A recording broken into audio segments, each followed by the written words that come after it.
സ്വാഗതം ഇന്നത്തെ സൺറൈസ് കഫേയിലേക്ക്. ഇന്നത്തെ സൺറൈസ് കഫേയിലത്തെ ഗസ്റ്റിനെ കുറിച്ച് പറയുകയാണെങ്കിൽ ഒരു ഹാൻസം ബോയ് ആണ് ഇന്ന് നമ്മളോടൊപ്പം സൺറൈസ് കഫേയിലുള്ളത്. നമുക്ക് എല്ലാവർക്കും ഇഷ്ടപ്പെട്ട ടൊവിനോ ആണ് ഇന്ന് നമ്മളോടൊപ്പം സൺറൈസ് കഫേയിലുള്ളത്.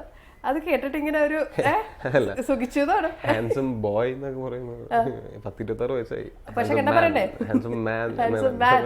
ശരി, എനിക്ക് ആ ഒരു എന്താ പറയാ ABCD കണ്ട് തൊട്ട് ഇപ്പൊ ഇവിടം വരെ എത്തിയേക്കുമ്പോ ആ ഒരു ബോയ് എന്ന് ഉദ്ദേശിച്ച ഞാൻ ചെറുപ്പം അത് തന്നെ കേട്ടോ, അല്ലാണ്ട് വേറെ ഒന്നും ഉദ്ദേശിക്കണ്ട. എന്തായാലും ചെയ്തിരിക്കുന്ന ഇപ്പം ലേറ്റസ്റ്റ് ചെയ്തിരിക്കുന്ന മൂവി എന്ന് നിന്നെ മൊയ്തി അപ്പോട്ടൻ കലക്കി. അപ്പോട്ടൻ ഇപ്പം ഞാൻ മൂവി കണ്ടതാണ്. ആദ്യം തന്നെ അപ്പോട്ടനെ കുറിച്ചൊരു വ്യൂവേഴ്സിന്റെ അടുത്ത് ഒരു 2 വാക്ക് പറയോ? അപ്പോട്ടൻ എന്റെ അടുത്ത് സിനിമ ഇറങ്ങുന്നതിന് മുമ്പ് അതിന്റെ ട്രെയിലർ കണ്ടിട്ട് പലരും ചോദിച്ചു അപ്പോട്ടൻ വില്ലനാണോ. ഇതാണ് എല്ലാവർക്കും ഉണ്ടാവുന്ന ഡൗട്ട്. അപ്പൊ ഞാൻ തിരിച്ചു പറഞ്ഞു അപ്പോട്ടൻ വില്ലനല്ല, അപ്പോട്ടൻ നല്ലൊരു കാമുകനാണ്, അതിലും നല്ലൊരു സുഹൃത്താണ്. അത് സിനിമ കാണുന്നവർക്ക് മനസ്സിലാവും. ഈ ഞാൻ ഈ പറഞ്ഞ നല്ലൊരു കാമുകനാണെന്നുള്ളതും അതിലും നല്ലൊരു സുഹൃത്താണെന്ന് പറഞ്ഞതും എന്തുകൊണ്ടാണെന്നുള്ളത് സിനിമ കാണുമ്പോഴേ മനസ്സിലാവും. ഇപ്പോഴത്തെ ഒരു ജനറേഷനിലെ ആൾക്കാർക്ക് ഒരുപക്ഷെ കണ്ടുപരിചയം ഉണ്ടാവില്ലായിരിക്കാം അപ്പോട്ടനെ. പക്ഷെ ഞാനിപ്പോൾ എനിക്ക് കിട്ടുന്ന കമന്റ്സ് കണ്ടിട്ട് ഞാൻ അറിയുന്നത് കാഞ്ചനമാലയോടും മൊയ്തീനോടും ഒപ്പം തന്നെ അപ്പുവേട്ടനെയും ആൾക്കാർ ഇഷ്ടപ്പെടുന്നുണ്ട്. അപ്പുവേട്ടനെ പലർക്കും റിലേറ്റ് ചെയ്യാൻ പറ്റുന്നുണ്ട്. എൻ്റെ അടുത്ത് ഇങ്ങനെ ഒരു പയ്യൻ ഇങ്ങനെ മെസ്സേജ് അയച്ചു പറഞ്ഞു, അപ്പുവേട്ടാ നിങ്ങള് അഖില ലോക നിരാശാകാമന്മാരുടെ പ്രസിഡന്റാണെന്ന് പറഞ്ഞിട്ട്. അപ്പൊ ഇതെന്നൊക്കെ പറഞ്ഞു കഴിഞ്ഞാല് ഫണ്ണി ആണെങ്കിലും അത് ആൾക്കാരിലേക്ക് എത്തുന്നു എന്നുള്ളതാണ്. അപ്പൊ ഈ കഥാപാത്രം ഞാൻ ആദ്യമായിട്ട് കേൾക്കുമ്പോൾ തന്നെ ഈ സിനിമയുടെ കഥ കേട്ടിട്ട് ഈ കഥാപാത്രം ചെയ്യാമോ എന്ന് ചോദിക്കുമ്പോൾ ഞാൻ ആദ്യം പറഞ്ഞു ഞാൻ എന്തായാലും ചെയ്യാം. ഇതിനു വേണ്ടിയിട്ട് ഞാൻ എന്താണ് ചെയ്യേണ്ടതെന്ന് ഡയറക്ടർ പറഞ്ഞാൽ മതി. കാര്യം ഈ ക്യാരക്ടേഴ്സ് ഇങ്ങനത്തെ ക്യാരക്ടേഴ്സ് വല്ലപ്പോഴും വരുന്നതാണ്, ഇങ്ങനത്തെ സ്ക്രിപ്റ്റ് വല്ലപ്പോഴും വരുന്നതാണ്, എനിക്ക് വല്ലപ്പോഴും വരുന്നതാണ്. അതാണ് അപ്പുവേട്ടൻ. പക്ഷേ ഈ ഫിലിമിൽ ഇപ്പം നമ്മൾ കണ്ടോണ്ടിരിക്കുമ്പോൾ നമുക്ക് തോന്നുന്നത് എന്റെ മുമ്പിൽ ഇരിക്കുന്ന ഇപ്പൊ ടൊവിനോ ഉണ്ട്, ഈ ആളാണെന്നേ പറയില്ല. എന്താ ഒരു ചേഞ്ച്, എന്തൊരു മാറ്റം. അത് ഇപ്പൊ ഈ അടുത്ത് ഒരു ഇന്റർവ്യൂവർ എന്നെ വിളിച്ചിട്ട് ആദ്യത്തെ സിനിമയാണല്ലേ എന്ന്, ഇത് എന്ന് നിന്റെ മൊയ്തീനെ സംബന്ധിച്ച് ഒരു ഇന്റർവ്യൂ എടുക്കാൻ വേണ്ടിയിട്ട് എന്നെ വിളിക്കണം. ആദ്യത്തെ സിനിമയാണല്ലേ എന്നാണ് ചോദിക്കുന്നത്. കാര്യം ആ ഇന്റർവ്യൂവർ അതിനു മുമ്പുള്ള സിനിമകളിൽ എന്നെ കണ്ടിട്ടുണ്ടെങ്കിൽ കൂടി എന്നെ തിരിച്ചറിയാൻ പറ്റുന്നില്ല. അപ്പൊ ഇത് ഈ കോണ്ടെക്സ്റ്റിലൊരു ഇൻട്രസ്റ്റിംഗ് മെസ്സേജ് എനിക്ക് കിട്ടിയത് ഫേസ്ബുക്കിൽ. ഞാൻ മെസ്സേജുകളൊക്കെ വായിക്കുന്നതാണ്. അപ്പോൾ ഫേസ്ബുക്കിൽ ഒരു മെസ്സേജ് വന്നത്, ചേട്ടൻ ഓരോ സിനിമയും കഴിയുമ്പോൾ പ്ലാസ്റ്റിക് സർജറി ചെയ്യുമോ. അത് തമാശയായിട്ടാണ് ചോദിച്ചിരിക്കുന്നത്. പക്ഷെ അത് തമാശയാണെങ്കിൽ കൂടി അത് ഭയങ്കര ഒരു അംഗീകാരമാണ്. ഓരോ സിനിമയിലും ഓരോ വേഷത്തിൽ വരണമെന്ന് ഞാൻ ആഗ്രഹിക്കുന്നതാണ്. ഓരോ ഡിഫറെൻറ്റ് ലുക്കിൽ വരണമെന്ന് ആഗ്രഹമുണ്ട്. അതിനുവേണ്ടി എഫേർട്ട് എടുക്കാൻ തയ്യാറുമാണ്. എനിക്ക് എഫേർട്ട് എടുക്കാനുള്ള സമയമുണ്ട്. ഇവിടെയുള്ള മറ്റു പലരെക്കാളും സമയം കൂടുതലുണ്ട് എനിക്ക്. അപ്പം അങ്ങനെ ഒരു ഭയങ്കര തിരക്കിലേക്കൊന്നും പോയിട്ടില്ലാത്ത കാരണം കൊണ്ട് നമ്മൾ വല്ലപ്പോഴും സിനിമ ചെയ്യുന്ന കാരണം കൊണ്ട് അതിനുള്ളൊരു സമയവും സാവകാശമൊക്കെ എടുത്ത് ചെയ്യുന്നതാണ്. അതുകൊണ്ടാണ് ഈ മാറ്റം തോന്നുന്നത്. നാളെ എനിക്ക് തിരക്കായി പോയാൽ ഇത്രയും പറ്റുമെന്ന് എനിക്കറിയില്ല. പക്ഷെ എങ്കിലും എൻ്റെ കഴിവിൻ്റെ പരമാവധി ഞാൻ ശ്രമിക്കും. സിനിമയിലേക്ക് വളരെ എങ്ങനെയാണ്, എനിക്കിപ്പം എനിക്കറിയാം വ്യൂവേഴ്സിന്റെ അടുത്ത് ഒന്ന് പറയാമോ, എങ്ങനെയാണ് ഫിലിമിലേക്ക് എത്തപ്പെടുന്നത്? എങ്ങനെയാണ് മനസ്സിൽ ചെറുപ്പത്തിലെ പോലെ ഇങ്ങനെ ആഗ്രഹിച്ച് അങ്ങനെ വന്നാണോ? ഞാൻ എപ്പോഴും പറയുന്ന ഒരു കാര്യമാണ്, സിനിമ എന്ന് പറയുന്നത് എനിക്ക് മാത്രമല്ല ഒരുപാട് പേർക്ക് ചെറുപ്പം മുതൽ ഇഷ്ടമുള്ള സാധനമാണ്. ഞാനൊക്കെ വെച്ചാൽ ആദ്യം ഞാൻ എങ്ങനെ ഒരു ഫിലിം ലവർ ആവുന്നു എന്ന് വെച്ചാൽ എൻ്റെ വീട്ടിൽ പണ്ടൊരു VCR ഉണ്ട് ഞാൻ ചെറുതായിരിക്കുമ്പോൾ. അപ്പോൾ എവ്രി വീക്കെൻഡ് 1-2 കാസറ്റ് എടുത്തിട്ട് വരും, അപ്പൻ എടുത്തിട്ട് വരും. ഞങ്ങൾ ഒരുമിച്ചിരുന്നത് കാണും. പിറ്റേ ദിവസം ചിലപ്പോൾ നമ്മൾ വീണ്ടും അതിട്ടിരുന്ന് കാണും. VCRലായിട്ട് പിന്നെയും കാണാം. അതിനു മുമ്പ് ഞാനും എൻ്റെ ചേട്ടനും ഒക്കെ ഉണ്ടാവുന്നുണ്ട്, എൻ്റെ ചേട്ടനും ചേച്ചിയൊക്കെ ഉണ്ടാവുന്നതിന് മുമ്പ് കല്യാണശേഷം എവ്രി വീക്ക് തിയേറ്ററിൽ പോയി സിനിമ കണ്ടുകൊണ്ടിരുന്ന ആളാണ് എൻ്റെ അപ്പനും അമ്മയും. ചേച്ചി ഉണ്ടായതിനു ശേഷം ഈ പിള്ളേരുണ്ടായി കഴിഞ്ഞിട്ട് തിയേറ്ററിൽ നിന്ന് സിനിമ കാണാനുള്ള ബുദ്ധിമുട്ടുകൊണ്ടാണ് പിന്നീട് VCRലാക്കിയത് സിനിമകളിൽ. അപ്പോൾ അങ്ങനെയുള്ളൊരു ഫാമിലിയിൽ നിന്നാണ് ഞാൻ വരുന്നത്. അപ്പോൾ അവിടെ ഞാൻ ഈ ചെറുപ്പം മുതലേ VCRൽ ഇട്ടിട്ട് കാണുന്ന വീഡിയോ കാസറ്റ് ഇട്ട് കണ്ടിരുന്നത് ഞാൻ. പിന്നെ ഒരു DVD എന്നൊക്കെ ഉള്ള ഒരവസ്ഥയ്ക്ക് വന്നപ്പോൾ പിന്നെ സിനിമകൾ കാണുന്നതിൻ്റെ എണ്ണം കൂടി. പിന്നെ അത് ഞാൻ സ്വന്തമായിട്ടൊരു ലാപ്ടോപ്പൊക്കെ വാങ്ങിച്ചു. ഒരു ഹാർഡ് ഡിസ്ക് എന്ന് പറയുമ്പോൾ പിന്നെയും എണ്ണം കൂടി. ഒരു ഇത്രയും പോകുന്ന ഒരു ഹാർഡ് ഡിസ്കിനകത്ത് 1000-2000 സിനിമകൾ കൊണ്ടു നടക്കാവുന്ന ഒരു അവസ്ഥ വരുമ്പോൾ സിനിമ കാണുന്നത് പിന്നെയും കൂടും. അപ്പോൾ ഇങ്ങനെയൊക്കെയാണ് സിനിമയോടുള്ള സ്നേഹം. പിന്നെ ഈ സിനിമ ഞാൻ ഷൂട്ടിംഗ് കാണാൻ പോകാറുണ്ട്. അപ്പോൾ എൻ്റെ വീടിൻ്റെ അടുത്തെന്ന് പറഞ്ഞാൽ ക്രൈസ്റ്റ് കോളേജ് ഒക്കെ ഉണ്ട്, അവിടെയൊക്കെ എപ്പോഴും ഷൂട്ടിംഗ് നടക്കുന്നതാണ്. ഞാൻ പലയിടത്തും ഷൂട്ടിംഗ് നടക്കുന്നതാണ്. അപ്പോൾ ഞാൻ അവിടെയല്ല, ഞാൻ എറണാകുളത്തേക്കാണെങ്കിലും ഞാൻ ഷൂട്ടിംഗ് കണ്ടാൽ എവിടെയാണോ അവിടെ ഇറങ്ങി ഷൂട്ടിംഗ് കണ്ട് ആൾക്കൂട്ടത്തിൻ്റെ ഇടയ്ക്ക് നിന്ന്. അപ്പോൾ എനിക്ക് താരങ്ങളെ കാണുക, എന്താ പറയുക, അവരോട് സംസാരിക്കുക എന്നുള്ളത് ഔട്ട് ഓഫ് ദി ക്വസ്റ്റ്യൻ ആണ്, നടക്കില്ല. അവരെ കാണുക, ഒരു നോക്ക് കാണുക, ഇവരെ സിനിമയിൽ കാണുന്നവരെ നേരിട്ട് കാണുക. അവരുടെ ഭാഗത്തു നിന്ന് എന്തെങ്കിലും ഒരു നോട്ടൊക്കെ കിട്ടിയാ പിന്നെ എന്നെയല്ല, ഇവിടെ നിൽക്കുന്ന ആളെയാണ് നോക്കുന്നുണ്ടെങ്കിൽ ഞാൻ വിചാരിക്കാതെ എന്നെയാണെന്ന്, ഞാൻ സ്വയം തീരുമാനിക്കാതെ എന്നെയാണെന്ന്. അങ്ങനത്തെ ഒരു ഞാൻ അത്രയും ആഗ്രഹിച്ച് ആൾക്കാരെ കാണാൻ ആഗ്രഹിച്ച് അങ്ങനെയൊക്കെ പോയി. ഞാൻ 1-2 സിനിമകൾ എൻ്റെ ഷൂട്ടിംഗ് കാണുമ്പോഴാണ് ഞാൻ ആലോചിക്കുന്നത്, ആ സിനിമ എന്നിട്ട് തിയേറ്ററിൽ പോയി കാണും. തിയേറ്ററിൽ പോയി കാണുമ്പോൾ അതിൽ ഞാൻ കണ്ട പോലെയല്ല. ഞാൻ കണ്ടപ്പോൾ ഒരു ആൾക്കൂട്ടമൊക്കെ ഉണ്ടായിരുന്നു, 2 പേര് ക്യാമറയുടെ മുമ്പിൽ നിന്ന് അഭിനയിക്കുന്നു, ചുറ്റും ഒരു ആൾക്കൂട്ടമൊക്കെ. പക്ഷേ സിനിമ ടി വിയിൽ അല്ലെങ്കിൽ സ്ക്രീനിൽ വരുമ്പോൾ ഒരു വിജനമായ പ്രദേശത്ത് 2 പേര് നിൽക്കുകയാണ്. അതൊരു മാജിക്കാണ് സിനിമയുടെ.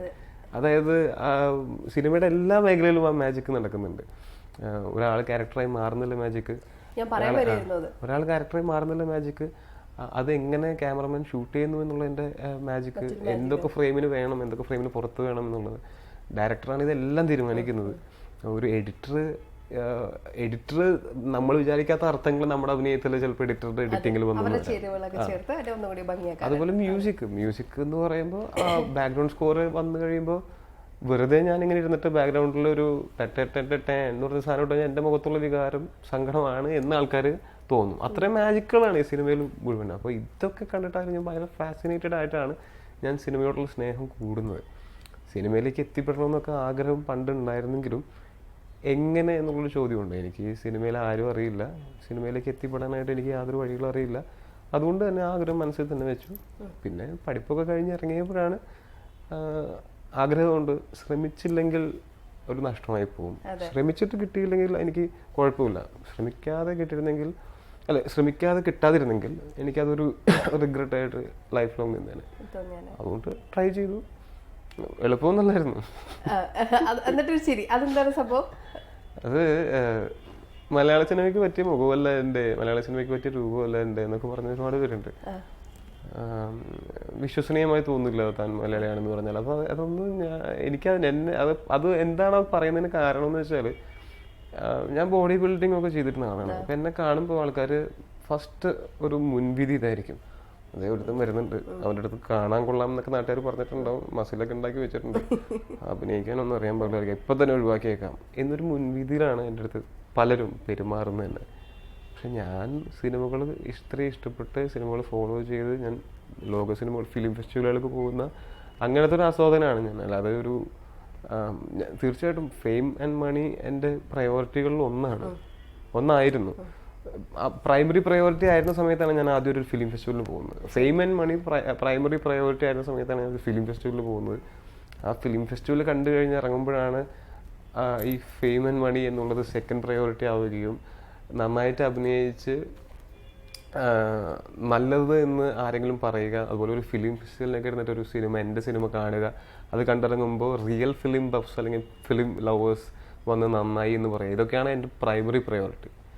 അത് ആ ഒരു പ്രയോറിറ്റി മാറിയതിന് ശേഷമാണ് ഞാൻ ചാൻസ് അന്വേഷിച്ച് നടക്കുന്നത്. അപ്പോഴും ആളുകൾ ഒന്നും നമ്മുടെ ഒരു പോർട്ട്ഫോളിയോ ആയിട്ട് അല്ലെങ്കിൽ ഷോർട്ട് ഫിലിംസ് ഒന്നും കാണാൻ പോലും മെനക്കെടാത്ത ആൾക്കാരുണ്ട്. അതിന് പക്ഷെ ഒരു പരാതിയില്ല. കാര്യം എന്താ വെച്ചാൽ ഒരുപാട് പേരെ കാണുന്നുണ്ടാവും. പക്ഷെ അന്നൊക്കെ സങ്കടം തോന്നിയിരുന്നു, അതായത് നമ്മൾ ഒരുപാട് കഷ്ടപ്പെട്ട് സിനിമയെ സ്നേഹിച്ച് അല്ല, അത് ഒരിക്കലും സങ്കടം തോന്നും. പക്ഷെ അതിന് നമ്മളെ റിജക്ട് ചെയ്തവരോടൊന്നും ഒരു പരാതിയില്ല. കാര്യം അവരുടെ കുറ്റമല്ല. കാര്യം ഞാൻ ഇങ്ങനെ ദിവസവും ചാൻസ് ചോദിച്ച് നടക്കുന്ന അല്ലെങ്കിൽ സെൽഫ് മാർക്കറ്റിംഗ് ചെയ്ത് സിനിമയിൽ കയറാൻ നടക്കുന്ന ആയിരക്കണക്കിന് ആൾക്കാരിൽ ഒരാളാണ്. അപ്പോൾ ഞാൻ വരുമ്പോ ബൾബൊന്നും കത്തൂല, ഇവൻ നടനാണെന്നും പറഞ്ഞുകൊണ്ട്. അപ്പൊ ഞാനത് പ്രൂവ് ചെയ്യണം. അതെ, സമയമെടുക്കും എൻ്റെ.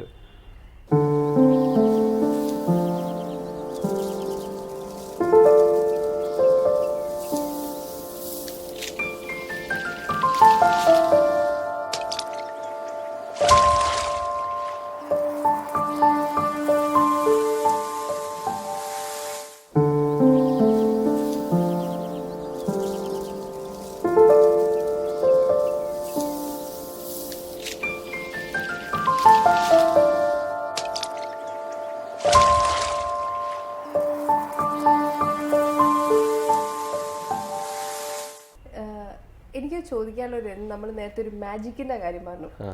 ഈ ഇപ്പം നമ്മളിപ്പം ചെയ്തിരിക്കുന്ന എന്ന് നിന്റെ മൊയ്തീൻ എന്ന സിനിമയിലെ അപ്പു എന്നുള്ള ക്യാരക്ടർ, ഇത് ഒരു ആക്ടറെ സംബന്ധിച്ചിടത്തോളം ഞാൻ നേരത്തെയും ഈ ക്വസ്റ്റ്യൻ പലരോടും ചോദിച്ചിട്ടുണ്ട്. ഞാൻ അത് ടുവിനോട് ചോദിക്കുകയാണ്. ആക്ഷൻ എന്ന് പറയുമ്പം ആ ക്യാരക്ടർ വരികയും കട്ട് എന്ന് പറയുമ്പോഴത്തേനും അയാൾ മാറി നിൽക്കുകയും അങ്ങനെ ചെയ്യാം, അങ്ങനെ പറ്റും ഒരാൾക്ക്, ഒരു ആക്ടറെ സംബന്ധിച്ചിടത്തോളം? അങ്ങനെ ചെയ്യുന്നവരുണ്ട്. അവരെന്ന് വെച്ചാൽ എക്സെപ്ഷണലി ഗുഡ് ആക്ടേഴ്സ്. അവര് ഭയങ്കര ഗിഫ്റ്റഡ് ആയിട്ടുള്ള ആക്ടേഴ്സ്, അത്ര എക്സ്പീരിയൻസ്ഡ് ആവുമ്പോൾ അവർക്കത് പറ്റുമായിരിക്കും. എനിക്കെന്ന് വെച്ചാൽ നമ്മളിപ്പോ ചെയ്ത അപ്പു ശരിക്കും പറഞ്ഞാൽ മനസ്സിൽ ഇങ്ങനെ അപ്പു മനസ്സിൽ തട്ടുന്ന ഒരു ക്യാരക്ടറായിരുന്നു. എനിക്കെന്ന് വെച്ചാൽ ഈ ഞാൻ അപ്പുവേട്ടനെ ഭയങ്കരമായിട്ട് സ്നേഹിച്ചിട്ടുണ്ട്. ഒരു പക്ഷേ കാഞ്ചനമാലകളും മൊയ്തീനേക്കാളും ഞാൻ ഈ സിനിമയിൽ അപ്പുവേട്ടനെ സ്നേഹിച്ചിട്ടുണ്ട്. കാര്യം അത് എൻ്റെ ഒരു സ്വാർത്ഥതയാണ്. ഞാൻ എൻ്റെ കഥാപാത്രത്തെ സ്നേഹിക്കുന്നത്. കാര്യം ഞാൻ ആ ഷൂട്ടിങ്ങിന്റെ സമയത്തും പലപ്പോഴും ഞാൻ ചിന്തിക്കുന്നത് അപ്പുവേട്ടന് എത്ര വിഷമമായിട്ടുണ്ടാവും, അപ്പുവേട്ടന് എത്ര സന്തോഷമായിട്ടുണ്ടാവും, അപ്പുവേട്ടന് എത്ര ദേഷ്യം വന്നിട്ടുണ്ടാവും എന്നാണ് ഞാൻ ചിന്തിക്കുന്നത്. അങ്ങനെ ചിന്തിക്കുമ്പോൾ ഈ പറയുന്ന കാഞ്ചനമാലയോട് എനിക്ക് ഭയങ്കരമായിട്ടുള്ള ഇഷ്ടം തോന്നിയിട്ടുണ്ട്. ഈ അപ്പുവേട്ടന് കാഞ്ചനമാലയോടുള്ള ഇഷ്ടം അത് എനിക്ക് ഫീൽ ചെയ്യാൻ പറ്റുന്നുണ്ടായിരുന്നു. അത് പക്ഷെ ഞാൻ എൻ്റെ ഭാഗത്തുള്ള പ്രിപ്പറേഷൻ അപ്പുവേട്ടൻ്റെ മാനസികാവസ്ഥ എന്തായിരിക്കും എന്ന് ചിന്തിച്ച് അതുപോലെ ആവാൻ ശ്രമിക്കുക എന്നുള്ളതാണ്. പിന്നെ നമുക്ക് അങ്ങനെ പെരുമാറാൻ അല്ലെങ്കിൽ ഒരു എനിക്ക് ക്യാമറ അങ്ങനെയുള്ള കാര്യങ്ങളൊക്കെ കോൺഷ്യസ് ആയി നിന്നുകൊണ്ട് അങ്ങനെ ഫേവർ ചെയ്ത് ലൈറ്റിന് ഫേവർ ചെയ്ത് അങ്ങനെയുള്ള അത്ര എക്സ്പീരിയൻസ്ഡ് ആയിട്ടില്ല ഞാൻ. അപ്പം ഞാൻ മനസ്സുകൊണ്ട് അപ്പുവേട്ടനെ പോലെ ആവാൻ ശ്രമിച്ചുകൊണ്ടാണ് അപ്പുവേട്ടനായി അഭിനയിക്കുന്നത്. പിന്നെ തീർച്ചയായിട്ടും അതിന് ചുറ്റുപാടുള്ള കാര്യങ്ങൾ അതിന് ഭയങ്കരമായിട്ട് സപ്പോർട്ട് ചെയ്യും. ഞാൻ ഒരു മോശം സ്ക്രിപ്റ്റിൽ ഒരു മോശം സംവിധായകൻ്റെ കൂടെ ഒരു മോശം ടീമിൻ്റെ കൂടെ വർക്ക് ചെയ്ത് കഴിഞ്ഞാൽ എൻ്റെ അഭിനയം നന്നാവണമെന്നില്ല. ഞാനൊരു നല്ല സ്ക്രിപ്റ്റിൽ നല്ലൊരു സംവിധായകൻ്റെ കീഴിൽ നല്ല ആക്ടേഴ്സിൻ്റെ കൂടെ നല്ല ടെക്നീഷ്യൻസിൻ്റെ കൂടെ വർക്ക് ചെയ്യുമ്പോഴാണ് ആ കഥാപാത്രം നന്നാവുന്നത്. അപ്പോൾ അതാണ് എനിക്ക് തോന്നിയത്. അല്ലാതെ ഞാനൊരു എക്സെപ്ഷണലി ഗുഡ് പെർഫോമൻസ് കാഴ്ചവെച്ചൊന്നും എനിക്ക് കണ്ടപ്പോൾ ഒരിക്കലും തോന്നിയിട്ടില്ല. അതാ ക്യാരക്ടറിനെയാണ് എല്ലാവരും ഇഷ്ടപ്പെടുന്നത്. ക്യാരക്ടറിനെയാണ് എല്ലാവരും ഇഷ്ടപ്പെടുന്നത്. ഞാൻ മോശമാക്കിയിട്ടില്ല എന്ന് എനിക്ക് തോന്നി. പക്ഷെ എനിക്കിപ്പോഴും ഞാൻ ഒരു തൃപ്തനല്ല. ഞാൻ ചെയ്തിട്ടുള്ള ഒരു സിനിമകളും ഞാൻ തൃപ്തനല്ല. കാര്യം ഞാൻ മനസ്സിൽ വിചാരിക്കുന്ന ഭാവങ്ങളെക്കാൾ വ്യത്യസ്തമായിട്ടുള്ള ഭാവങ്ങളാണ് മുഖത്ത് വരുന്നത്. ഞാൻ മനസ്സിൽ വിചാരിക്കുന്ന ഭാവങ്ങൾ ഇതിനേക്കാളും നല്ലതാണ്. അത് മുഖത്ത് കൊണ്ടുവരാൻ ഉള്ള ആ ഒരു വിദ്യ ഞാൻ പഠിച്ചാൽ ഞാൻ ഇതിലും നല്ല ആക്ടർ ആവുമെന്നാണ് എനിക്ക് തോന്നിയിട്ടുള്ളത്. പക്ഷെ അത് എങ്ങനെ മാസ്റ്റർ ചെയ്യും എന്ന് എനിക്കറിയില്ല. അത് മാസ്റ്റർ ചെയ്യണം. ഓരോ സിനിമകളിലൂടെ ആ ഒരു മാറ്റം നമ്മൾ കാണുന്നുണ്ട്. തീർച്ചയായിട്ടും ഓരോ സിനിമയിലും നമ്മൾ പഠിച്ചുകൊണ്ടിരിക്കുകയാണ്. അപ്പൊ ഞാൻ 1ാം ക്ലാസ്സിൽ പഠിക്കുമ്പോഴത്തേക്കാളും എനിക്ക് വിവരമുണ്ട് 2ാം ക്ലാസ്സിൽ പഠിക്കുമ്പോൾ. ഞാൻ ഒന്നും അറിയാതെ LKG വന്നിരിക്കുമ്പോൾ ഞാൻ പല മണ്ടത്തരങ്ങളും കാണിച്ചിട്ടുണ്ടാവും. ഇപ്പോൾ ഇതിൽ ചെയ്തിരിക്കുന്ന ഇപ്പം ഈ അപ്പുവിന്റെ ക്യാരക്ടറിനെ കുറിച്ച് പറയുകയാണെങ്കിൽ ആ ഒരു ഗെറ്റപ്പും ക്യാരക്ടറിന്റെ ഒരു ഇതൊക്കെ ഉണ്ടല്ലോ, അതിൽ ടൊവിനോ എന്തൊക്കെ കാര്യങ്ങൾ ഇന്ന പോലെ ഡയറക്ടറിന്റെ അടുത്ത് സംസാരിച്ചിട്ടുണ്ടോ, അല്ലെങ്കിൽ ഡയറക്ടർ ഒരു നിർദ്ദേശപ്രകാരം ആയിരുന്നോ? അത് എനിക്ക് ആദ്യം തോന്നിയതെന്ന് വെച്ചാൽ ഈ അപ്പുവേട്ടൻ ശരിക്കും റിയൽ ലൈഫ് വേറൊരാളെ ബേസ് ചെയ്തിട്ടുള്ളതാണ്. അപ്പുവേട്ടൻ നല്ല പേര് അദ്ദേഹത്തിന്.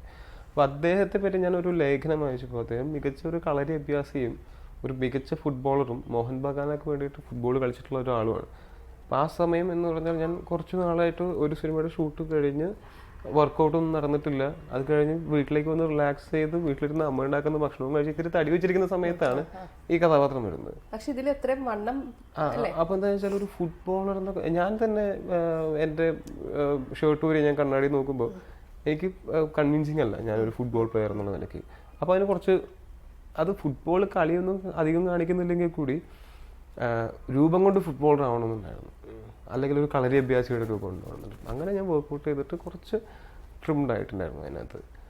അതായിരുന്നു ആദ്യം ചെയ്തത്. പിന്നെ ആ സമയത്ത് ഞാൻ വേറെ സിനിമകളൊന്നും കമ്മിറ്റ് ചെയ്തിട്ടുണ്ടായിരുന്നില്ല, ഈ സിനിമയാണ് കമ്മിറ്റ് ചെയ്തത്. അപ്പോൾ ഞാൻ ഒരു 3 മാസത്തോളം ഞാൻ താടി മുടിയൊന്നും വെട്ടിയില്ല. കാര്യം അവിടെ ചെല്ലുമ്പോൾ ഡയറക്ടർക്ക് എന്താണോ ചെയ്യേണ്ടത് അത് ചെയ്തോട്ടെ, മേക്കപ്പ് മാനും ഡയറക്ടറും കൂടെ തീരുമാനിച്ച് ചെയ്തോട്ടെ, അങ്ങനെയായിരുന്നു. അങ്ങനെ ചെന്ന് എന്നിട്ടാണ് ഈ രൂപം തീരുമാനിക്കുന്നത്. പക്ഷെ രൂപം തീരുമാനിച്ചപ്പോൾ പറ്റിയത് എന്താണെന്ന് വെച്ചാൽ എൻ്റെ കല്യാണവും എൻ്റെ ചേട്ടൻ്റെ കല്യാണവും നടക്കുന്നത് ഈ സിനിമയുടെ ഷൂട്ടിൻ്റെ സമയത്താണ്. അപ്പം എൻ്റെ ചേട്ടൻ്റെ കല്യാണത്തിനും എൻ്റെ കല്യാണത്തിനും ഞാൻ പോകുന്നത് ഈ രൂപത്തിലാണ്. ഈ വരയൻ മീശയും വലിയ കൃതവും. അത് പറഞ്ഞിട്ട് കാര്യമില്ല, സിനിമയാണ്. സിനിമ തുടങ്ങിക്കഴിഞ്ഞാൽ അത് തീരുന്നത് വരെ. കാര്യം എനിക്ക് അത് വേണമെങ്കിൽ എനിക്ക് ഷേവ് ചെയ്തൊക്കെ പോവാം. പക്ഷെ അങ്ങനെ ആകുമ്പോൾ പിന്നെ എനിക്ക് ഈ ഒരു പെർഫെക്ഷൻ രൂപത്തിൽ കിട്ടില്ല. ഒരു എന്തായാലും ഒട്ടിച്ച പോലെ തന്നെ ഇരിക്കും. അത് മാത്രമല്ല, ഒട്ടിച്ചു കഴിഞ്ഞാൽ ഞാൻ അത്ര എക്സ്പീരിയൻസ് അല്ലാത്തതുകൊണ്ട് തന്നെ ഒട്ടിച്ചു കഴിഞ്ഞാൽ നമ്മുടെ ലിപ് മൂവ്മെന്റിനൊക്കെ ഒരു വ്യത്യാസമുണ്ട്, ഒരു പിടുത്തമുണ്ട് ഭാഷയുണ്ട്. അപ്പോൾ എനിക്ക് അതൊക്കെ എനിക്കൊരു പേടിയായിരുന്നു. എനിക്ക് അതൊന്നും വേണ്ട, ഇതിനാണ് ഞാൻ പ്രയോറിറ്റി കൊടുത്തത്. അപ്പൊ കല്യാണ ഫോട്ടോയിലൊക്കെ ഇപ്പോഴും ഞാൻ എപ്പോഴും എല്ലാ ഇന്റർവ്യൂസിലും പറയുന്നതാണ്, എൻ്റെ കല്യാണ ഫോട്ടോ എടുത്ത് നോക്കുമ്പോൾ എത്രയോ വർഷം മുമ്പ് എൻ്റെ അപ്പൻ്റെ അമ്മയുടെയും കല്യാണ ഫോട്ടോ എടുത്ത് നോക്കുമ്പോഴും എൻ്റെ അപ്പൻ എന്നെക്കാളും പരിഷ്കാരിയാണ്. കല്യാണത്തിന്റെ ദിവസം എൻ്റെ അപ്പൻ, അതായത് അപ്പൻ്റെ കല്യാണത്തിന്റെ ദിവസം അപ്പൻ എൻ്റെ കല്യാണത്തിന്റെ ദിവസം ഞാൻ ഉണ്ടായിരുന്നതിനേക്കാൾ ഒരു 10 വർഷം പരിഷ്കാരിയാണ്. അല്ലേ? പക്ഷെ അത് ഇനിയിപ്പം ഫിലിമിലാണെങ്കിലും ഇപ്പൊ ആ ഫോട്ടോസിൽ ഇപ്പൊ കാണുന്നത് എന്നും ഓർത്തിരിക്കാലോ ഇതിന്റെ ഓർമ്മകൾ അല്ലേ? കല്യാണം എന്നൊക്കെ പറഞ്ഞാൽ ഒരെണ്ണുള്ളൂ. പക്ഷെ ഞാൻ വിചാരിച്ചതെന്ന് വെച്ചാല് കല്യാണത്തിന് വേണ്ടിട്ട് ഞാൻ ഇങ്ങനെ ലുക്ക് ഇട്ടതാണെന്ന് എല്ലാവരും വിചാരിച്ചു. ഞാനപ്പോ എന്ത് ചെയ്തെന്നല്ല, ഞാൻ ഇതിന് മാച്ച് ആവുന്ന രീതിയിൽ ഞാൻ എന്റെ ഡ്രസ്സ് ഞാൻ സെലക്ട് ചെയ്തു. ഞാനൊരു പഴയ മോഡൽ ഒരു ടെക്സിഡോ, വൈറ്റ് ടെക്സിഡോ ഒക്കെ, അപ്പൊ അതിന് മാച്ച് ആയിപ്പോയി. അപ്പൊ റെട്രോ സ്റ്റൈല് ഞാൻ പിടിച്ചതാണെന്ന് പെൺകുട്ടിയും റെട്രോ സ്റ്റൈല് തന്നെയായിരുന്നു. ഗൗൺ ആയിരുന്നു. അപ്പൊ അതും ഗൗൺ എന്ന് പറഞ്ഞാല് റെട്രോ ആണോ അല്ലെങ്കിൽ ഈ ഗൗണിന്റെയും ടെക്സിഡോന്റെ ഒക്കെ ഒരു ഗുണം അതാണ്, എല്ലാത്തിനും കൂടെ പോകും. ഏത് കാലഘട്ടത്തിനും കൂടെ പോകും. ചെറിയ മാറ്റങ്ങളെ വരുന്നുള്ളൂ. മുമ്പുണ്ട്, ഇപ്പോഴുണ്ട്, ഇപ്പോഴത്തെ ഒരു ട്രെൻഡ് തന്നെയാണ്. അതെന്തായാലും കലക്കി. ഇങ്ങനെ ഒരു ആക്ടറെ സംബന്ധിച്ച് ഇങ്ങനെ ഒരു ഭാഗ്യം എന്തായാലും കിട്ടൂല, ഒരു അപ്പോട്ടനായിട്ട് തന്നെ അല്ലേ? പക്ഷെ ഞാൻ ഇത്രേ ഉള്ളൂ, ഞാൻ എന്റെ കല്യാണത്തിന് ഞാൻ സ്വപ്നം കാണുന്നതിനേക്കാൾ കൂടുതൽ എന്റെ ഭാര്യ അവള് സ്വപ്നം കണ്ടിട്ടുണ്ടാവും. അപ്പോ കല്യാണ പന്തലിലേക്ക് അല്ലെങ്കിൽ കല്യാണത്തിലേക്ക് വരുന്ന അറിയാമായിരുന്നു. അപ്പൊ കല്യാണത്തിന് വരുന്നത് ഈ രൂപത്തിലായിരിക്കും എന്നുള്ളത് തീർച്ചയായിട്ടും ആർക്കും അങ്ങനെ അത്രയ്ക്കും കൊണ്ട് പെട്ടെന്ന് ആക്സെപ്റ്റ് ചെയ്യാൻ പറ്റുന്ന ഒരു കാര്യമില്ല. എങ്കിലും അവളെ ആക്സെപ്റ്റ് ചെയ്തു എന്നുള്ളതാണ്. ഞാൻ ഈ കല്യാണത്തിന് മുമ്പ് ഈ മീശയും വെച്ചുകൊണ്ട് പുറത്തൊക്കെ ഇറങ്ങി നടക്കും. പുറത്തൊക്കെ ഇറങ്ങി നടക്കാന്ന് വെച്ചാൽ നമ്മൾ ഒരു സ്ഥലത്ത് ചായ കുടിക്കാൻ കയറി കഴിഞ്ഞാലും അങ്ങനെ ഭയങ്കരമായിട്ട് തിരിച്ചറിയപ്പെടുന്നതിന്റെ ബുദ്ധിമുട്ട് എനിക്കില്ല, അത് ഓൾറെഡി ഇല്ല. അപ്പൊ ഇതും കൂടെ ആയപ്പോ ആൾക്കാരെല്ലാവരും ഇങ്ങനെ നോക്കുകയാണ്, ഇവന് ഇനിയുള്ള ടൈം മെഷീനിലെങ്ങാനും വന്നിറങ്ങിയെടുത്തനാണോ, ഇത് ഈ കാലഘട്ടത്തിലെ ആളല്ലല്ലോ എന്ന് പറഞ്ഞ് നോക്കും. അല്ലെങ്കിൽ അവർ വിചാരിക്കും വളരെ മോശം സ്റ്റൈൽ സെൻസ് ഉള്ള ആളാണല്ലോ ഇത്. ഇങ്ങനത്തെ മീശയൊക്കെ ഇപ്പോഴും ഇങ്ങനത്തെ രീതിയിലാണ് ആൾക്കാർ നമ്മൾ നോക്കുന്നത്. അത് നമുക്ക് സെൻസ് ചെയ്യാൻ പറ്റും. കാര്യം ഞാൻ സിനിമ നടനാണെന്ന് അറിഞ്ഞാൽ ഒരു പക്ഷെ അവർ സിനിമയ്ക്ക് വേണ്ടിയിട്ടാണെന്ന് മനസ്സിലാക്കുമായിരിക്കും. പക്ഷെ സിനിമ നടനാണെന്ന് അറിയാത്തവരാണ് കാണുന്നത്. അത് തന്നെയാണ് ആദ്യം തന്നെ ഇതില് ടൊവിനോനെ നമുക്കൊന്ന് കണ്ട് അയ്യോ ഇത് ടൊവിനോയാണ് ആ ഒരു സംഭവം. വൈഫ് എന്ത് പറഞ്ഞു? ക്യാരക്ടർ ഇതിപ്പോ ഫിലിം കണ്ടിട്ടുണ്ട്, വൈഫ് എന്ത് പറഞ്ഞു? വൈഫ് ഈ പറഞ്ഞ പോലെ നല്ലതാണ് പറഞ്ഞത്, നന്നായിട്ടുണ്ട്. കാര്യം ഈ സിനിമയ്ക്ക് ഒരു ഫീൽ ഉണ്ട്. അതെ, ആ സിനിമയുടെ ഫീലിരുന്ന് കാണുമ്പോഴാണ് എല്ലാ സീനുകളും നന്നായി തോന്നുന്നത്. തീർച്ചയായിട്ടും. അപ്പോൾ ആ ഫീല് സിനിമയിൽ കൊണ്ടുവരാൻ പറ്റിയിട്ടുണ്ട് അതിന്റെ മേക്കിങ്ങിൽ. അതുകൊണ്ട് ഇപ്പൊ എല്ലാവരും കണ്ണു നിറഞ്ഞിട്ടാണ് സിനിമ കഴിഞ്ഞിറങ്ങി പോകുന്നത്. അപ്പോൾ എല്ലാവരും ഇപ്പൊ എന്റെ ഭാര്യയോടും അത് തന്നെയായിരുന്നു, കണ്ണു നിറഞ്ഞിട്ട് ഇറങ്ങാൻ പറ്റുള്ളൂ. അങ്ങനെ ഫീലാണ്. എത്ര മസിൽ പിടിച്ചിരിക്കുന്ന ആളാണെങ്കിലും ഫിലിം കണ്ടു കഴിഞ്ഞിട്ടുണ്ടെങ്കിൽ അവരുടെ മനസ്സിലേക്ക് അത്രയും ഇത്ര ഒരു ട്രാജഡി ഒക്കെ ഇതിനു മുമ്പ് ഇത്രയ്ക്കും സ്വീകരിക്കപ്പെട്ടിട്ടുണ്ടോ എന്ന് എനിക്ക് സംശയമാണ്. ട്രാജിക് എൻഡ് ഉള്ള ഒരു സിനിമ ഇത്രയ്ക്കും സ്വീകരിക്കപ്പെട്ടിട്ടുണ്ടോ? ഞാൻ ഫിലിം കണ്ടിട്ട് ഇങ്ങനെ കരഞ്ഞ് പിഴിഞ്ഞിറങ്ങിയിട്ടുള്ള ആകാശദൂത് കണ്ടപ്പോഴാണ്. അതിനുശേഷം അത് പിന്നെ ഒരു തീർച്ചയായിട്ടും ഞാൻ ഇപ്പോഴും അത് കണ്ടു കഴിഞ്ഞാൽ കണ്ണു നിറയുന്ന ആളാണ് ആകാശദൂത്. അപ്പൊ ഒന്ന് ആലോചിച്ച് നോക്കും, അത്രയും ഒരു ഇതല്ല. പിന്നെ ഇതിൽ പറഞ്ഞ പോലെ അപ്പോട്ടനോട് ആദ്യം ഒരു ഇച്ചിരി ഒരു ഇഷ്ടക്കേടൊക്കെ തോന്നുമെങ്കിലും പക്ഷെ രസമുണ്ട്. ആദ്യം നിങ്ങൾ ആ ഒരു അപ്പോട്ടനോട് ദേഷ്യം തോന്നുന്നൊരു കാര്യമില്ല. കാര്യം അപ്പുവേട്ടൻ എന്ന് പറയുന്ന വ്യക്തി ഏതൊരു മനുഷ്യനും ചെയ്യുന്ന അപ്പുവേട്ടൻ ഏതൊരു മനുഷ്യനും ചെയ്യുന്നതല്ല, ഏതൊരു മനുഷ്യനും ചെയ്യുന്നതിനേക്കാൾ നല്ലതായിട്ട് ചെയ്തിട്ടുള്ള ആളാണ് അപ്പുവേട്ടൻ. അപ്പുവേട്ടനെ പ്രേമിക്കുന്ന, ചെറുപ്പം മുതലേ പ്രേമിക്കുന്ന പെൺകുട്ടി അപ്പുവേട്ടന്റെ അടുത്ത സുഹൃത്ത് അവളെ തന്നെ പ്രേമിക്കുന്നു. അവർ തമ്മിൽ ഇഷ്ടത്തിലാവുന്നു. ഇതറിയുന്നത് അപ്പുവേട്ടനുള്ള ഏതൊരു ആൺകുട്ടിയാണെങ്കിലും ഉണ്ടാവുന്ന ഒരു വികാരമില്ല. അതായത് അപ്പുവേട്ടൻ ചിന്തിക്കുന്നുണ്ടാവാം, ഒരു പക്ഷെ ചിന്തിച്ചിട്ടുണ്ടാവും, പക്ഷെ ഞാനല്ലേ ആദ്യം പ്രേമിച്ചു തുടങ്ങിയത്, എനിക്കത് പറയാൻ പറ്റിയില്ല എന്നേ ഉള്ളൂ. അപ്പൊ അതെല്ലാം എവിടെയാണ് അപ്പുവേട്ടൻ തെറ്റ്? അതെ, അതുകൊണ്ട് അപ്പുവേട്ടന്റെ തെറ്റുണ്ടെന്ന് തോന്നിയാൽ തന്നെ ആ അവസാനത്തെ സീനൊക്കെ അപ്പുവേട്ടൻ അത് വലിയൊരു ശരിയാക്കി മാറ്റുന്നു. പക്ഷേ ഇതിൽ എനിക്കിപ്പോ ഓർമ്മ വെച്ച ഈ ഒരു കാര്യം പറഞ്ഞപ്പോ അപ്പുവേട്ടൻ പ്രണയം എക്സ്പ്രസ് ചെയ്യുന്ന കുറെ കാര്യങ്ങളുണ്ട്. എന്നിട്ട് ഒരു നാണത്തോടെ ഒക്കെ ചിരിച്ച് അതൊക്കെ പ്രേക്ഷകരെയും ഈ പറഞ്ഞ ഞാൻ പറയുകയാണെങ്കിൽ എന്റെ മനസ്സിലുള്ള ഞാൻ സങ്കല്പിക്കുന്ന അപ്പുവേട്ടൻ എന്ന് പറയുന്ന ആൾ ഒരു കളരിയഭ്യാസിയും ഒരു ഫുട്ബോൾ പ്ലെയറും ഒക്കെ ഉള്ളതായിട്ടുള്ള ഒരാൾ ഒരു 4 പേര് ഓപ്പോസിറ്റ് തല്ലാൻ വന്നു കഴിഞ്ഞാൽ ഒറ്റയ്ക്ക് നിന്ന് തല്ലാനുള്ള ചങ്കുറ്റുള്ള ആളായിരിക്കണം. പക്ഷേ പ്രണയം തുറന്നു പറയാനുള്ള ചങ്കൂറ്റം അത് വേറെ സംഭവമാണ്. സ്വന്തം കാമുകയുടെ മുമ്പിൽ എത്തുമ്പോൾ ഒരു കത്ത് കൊടുക്കാനുള്ള ധൈര്യം അദ്ദേഹത്തിന് വരുന്നില്ല. അത് മിക്കവാറും എല്ലാ പ്രേമങ്ങളിലും അങ്ങനെയാണ്. പ്രേമിച്ചു കഴിഞ്ഞാൽ ഒരു കുട്ടിയെ പോലെയാവും. അത് പ്രേമിക്കുന്ന പെണ്ണിന്റെ മുമ്പിൽ ചെന്ന് നിൽക്കുമ്പോൾ എത്ര വലിയ ധീരനും ഒരു കുട്ടിയെ പോലെ ആയി. അതാണ് ഞാൻ വിചാരിച്ചത്. കല്യാണം എങ്ങനെയായിരുന്നു? ഞാൻ എന്റെ ലവ് മാരേജ് ആയിരുന്നു. എന്നിട്ട് അവിടെ ഇവിടെ തൊടാണ്ട് സംസാരിക്കുന്നത് അല്ലേ? കൊള്ളാം. അല്ല, ഇത് ഒരുപാട് പേർക്ക് അറിയുന്നതാണ്, ഒരു പുതിയ കാര്യമല്ല. എന്നാലും ഞാൻ വിചാരിച്ചു സ്വന്തം ലൈഫിൽ എന്തെങ്കിലുമൊക്കെ കാര്യം ഉണ്ടാവല്ലോ. ആദ്യമായിട്ട് ആരാണ് പ്രണയ അഭ്യർത്ഥന നടത്തിയത്? ടൊവിനോ ആണോ? ഞാനാണ്. അപ്പൊ ഈ പറഞ്ഞ പോലെ വിറയലുണ്ടായോ? പിന്നല്ലാതെ. ഇതെന്ന് പറഞ്ഞാല് നമ്മള് ഞാൻ ഒട്ടും ഞാൻ വിറയിലൊന്നും വരുമെന്ന് പ്രതീക്ഷിച്ചിട്ടൊന്നുമല്ല. ഞാൻ പ്രപ്പോസ് ചെയ്യുന്ന സമയത്ത് എന്ന് പറഞ്ഞാല് വളരെ കാഷ്വലായിട്ട് പ്രപ്പോസ് ചെയ്യാൻ വേണ്ടി പോയി. പക്ഷെ ചെന്ന് മുട്ടുമ്പോൾ നമ്മളത് പറയാൻ പോകുന്നത് വലിയൊരു കാര്യമാണ്. അത് റിയലൈസ് ചെയ്യുന്നത് അവിടെ നിൽക്കുമ്പോഴാണ്. ഇഷ്ടമാണെന്ന് പറഞ്ഞു കഴിഞ്ഞാൽ ഞാൻ പ്രേമിക്കുന്ന പെണ്ണെ കല്യാണം കഴിക്കണം എന്ന ആഗ്രഹത്തിൽ തന്നെയാണ് ഞാൻ പ്രേമിച്ചു തുടങ്ങുന്നത്. അത് ഒരുപാട് വർഷം കഴിഞ്ഞിട്ട് ഒരു ലൈഫിന്റെ ഡിസിഷനാണത്. അതാണ് ചോദിക്കാൻ പോകുന്നത്. എനിക്കിതിന് ഇഷ്ടമാണെന്ന് ഞാൻ പറയുമ്പോൾ ഒരു ലൈഫിന്റെ ഡിസിഷനാണത്. അത് പറയാൻ പോകുമ്പോൾ അത്ര കാഷ്വലായിട്ടൊന്നും പറയാൻ പറ്റില്ല. ഈ മുഖത്തെ മസിലുകൾ ഇങ്ങനെ വലിഞ്ഞു മുറുകുന്നു, പറയാൻ പറ്റുന്നില്ല. വിറയിലല്ല, വേറൊരു ഫീലാണത്. അല്ല, വിറയലെന്ന് പറയാൻ പറ്റില്ല ഒരിക്കലും. കാരണം ഇതിപ്പോ എത്ര ജനറേഷൻ കഴിഞ്ഞാലും അതിന്റെ ഒരു ഉത്തമ ഉദാഹരണമാണ് ഈ സിനിമ. മുമ്പത്തുള്ള ജനറേഷൻ ആണെങ്കിൽ ഇപ്പോഴത്തുള്ള കുട്ടികളും എത്ര വാട്സപ്പ് ഉണ്ട്, ഫേസ്ബുക്ക് ഉണ്ട് എന്നൊക്കെ പറഞ്ഞാലും ഈ ഒരു കാര്യം അങ്ങോട്ടും ഇങ്ങോട്ടും എന്തെങ്കിലും ഒരു പ്രപ്പോസൽ ചെയ്യുന്ന ഒരു കാര്യം വരുമ്പോൾ മനുഷ്യനാണ് അല്ലേ? എത്ര കാഷ്വലായിട്ട് സംസാരിക്കുന്ന, എത്ര അങ്ങനെ കാഷ്വലായിട്ട് സംസാരിക്കുന്ന ആൾക്കാണെങ്കിലും പ്രപ്പോസ് ചെയ്യുമ്പോൾ ആ സമയത്ത് അത് ഞാൻ പറഞ്ഞല്ലോ, ഒരു ലൈഫിന്റെ ഡിസിഷനാണത്. ഇനി ജീവിതകാലം മുഴുവൻ ഒരുമിച്ച് ജീവിക്കാൻ ഒരു പെൺകുട്ടിയെ ക്ഷണിക്കുമ്പോൾ അതൊരു വലിയൊരു ഉത്തരവാദിത്വമാണ്. അതൊന്നും മനസ്സിലാക്കാനുള്ള പക്വതയില്ലാത്ത പ്രായത്തിലാണ് ഞാൻ പ്രപ്പോസ് ചെയ്തതെങ്കിൽ കൂടി, പക്ഷെ ആ പോയിന്റിൽ എനിക്കത് ഫീൽ ചെയ്തിരുന്നു, ഇത് ഒരു വലിയ ഡിസിഷനാണെന്നുള്ളത്. ഇതുപോലെ ഒരുപാട് നല്ല മുഹൂർത്തങ്ങളിലൂടെ അതൊരു ആക്ടറിനെ സംബന്ധിച്ചിടത്തോളം കിട്ടാവുന്ന ഏറ്റവും നല്ല കുറെ അഭിനയിച്ചു അല്ലെ, കുറെ രംഗങ്ങൾ ഇതിലിപ്പോ ടൊവിനോയ്ക്ക് ലഭിച്ചിട്ടുണ്ട്. അതിപ്പം എല്ലാം ഉണ്ടല്ലോ. ഒരു പ്രണയം വില്ലനാണെന്ന് സംശയിക്കുന്നത്, പിന്നെ സെന്റിമെന്റ്സ്, ഇങ്ങനെ ഭയങ്കര ഗ്രാഫുള്ള ഒരു ക്യാരക്ടറാണ്. തീർച്ചയായിട്ടും ഭയങ്കരമായിട്ടുള്ള ഗ്രാഫ് ഉണ്ട് ഈ ക്യാരക്ടറിന്. അത് കാഞ്ചനമാലയോട് കല്യാണം കഴിക്കാൻ പോകുന്ന ഒരു കാര്യം പറയുമ്പോൾ നമ്മൾ ആരും പ്രതീക്ഷിക്കില്ല ഇയാൾ എങ്ങനെ റിയാക്ട് ചെയ്യുന്നുള്ള കാര്യം. നമ്മൾ അടുത്ത് പ്രേക്ഷകരിങ്ങനെ നോക്കുക, ഇയാൾ എന്ത് ചെയ്യും, എങ്ങനെയായിരിക്കും.